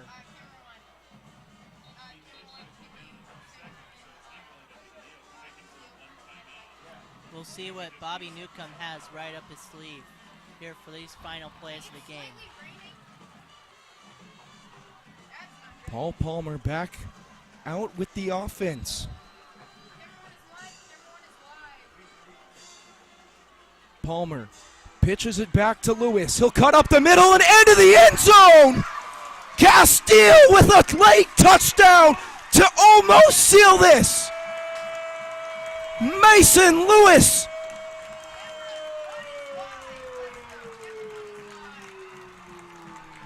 With 17.9 seconds left, Mason Lewis gives Casteel the lead back, and it is now 34-28 on the verge of a 2-0 season.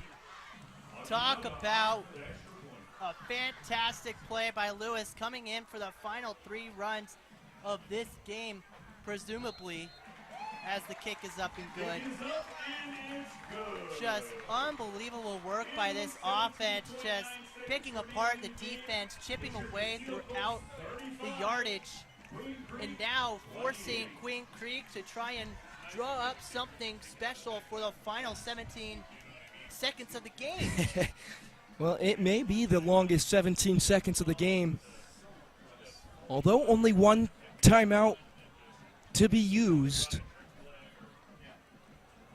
it's going to take everything from Queen Creek to tie this game back up at 35 all if they want a chance at overtime. Do they swim it here? We may see it. Cyrus has done it before. The senior kicker. And no, he won't. All the way back into the end zone. Chris Crew leave it, will let it go, drop into the end zone for another drop touchback. Queen Creek will start at their 20-yard line. 17.9 seconds left. What do the Bulldogs have up their sleeve?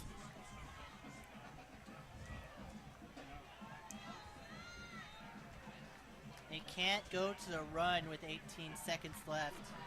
17.9. A flag thrown out before the first play even gets going.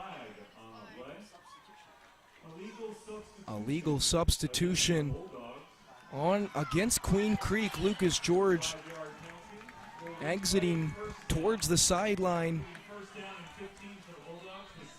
And that will push the Bulldogs back 5 yards, 1st and 15 on their 15. Reynolds, a pass to the outside. It's caught to Crew leave it. He will get out of bounds. 14 seconds shaved off the clock. 4 seconds, pardon, shaved off the clock. 13 left on the board. 2nd and 4. From their 27-yard line. Reynolds in shotgun formation. Reynolds steps into the pocket. A huge heave downfield, and it's caught! Caught by Queen Creek. He gets out of bounds at the 30. Quentin Miles with the biggest reception of the game. 6 seconds left on the clock. We've seen Tate Reynolds try and go deep, and he missed his shot a few times. He made that one the most important. And now, just 32 yards away from tying this ball game.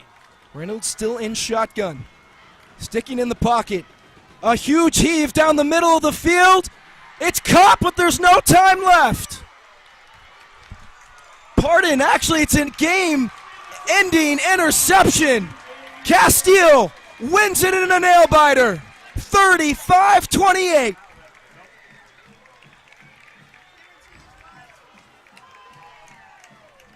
You got to give credit to both of these teams. This was a fantastic ball game between two top 25 teams in the state. And Casteel just played their heart out and never gave up. Had one of the best drives you'll see in high school football, led by Palmer, coached by Bobby Newcomb, and wow, what a game between these two teams. Yeah, we knew it was going to come down to the very end. Since the pregame, we've been talking about that since the second we got live on air, Jake. But man, I did not expect this. A game-sealing, game-ending, game-winning interception for Casteel at like their 5-yard line. Just all out, one of the greatest high school football games I've ever seen, I've ever been a part of for a broadcast. But Casteel will take this one 35-28. They improved to 2-0 on the season. On the flip side, Queen and Creek now 0-2 on the year. Casteel next week will head to Carlsbad, California, in the suburbs of San Diego. After that, another road trip in Phoenix against Brown High School. Then they'll be back at home against Valley Vista. We'll be on the call for that. Yep. But until then, we have a nice 2-week break to take this whole game in, because I think we need that right now. And going up against Carlsbad, who was on ESPN not too long ago, first week of the high school season, and they are a really good ball club, and Casteel just beat a very good ball club, even though the record doesn't say so. In Queen Creek, they just came out here and put on a fantastic showing, and their defense showed up when they needed it most, and wow, what an ending to an all-time classic. Yeah, absolutely. Well, it has been a pleasure. We're getting attacked by bugs here. A moth just flew right onto my head as we're trying to end this broadcast. What a crazy way to end a crazier game. But we're trying to save everybody here. We're slapping our papers at it. Let's end this broadcast. Yes. Sign off. Well, thank you all so much for tuning in, sticking out. It was a fantastic game. Ends 35-28 in favor of Casteel. From Jake Brown, myself, and everyone involved with the Casteel football broadcast, myself, Jack Bartlett, am saying so long, farewell, and hope to see you around next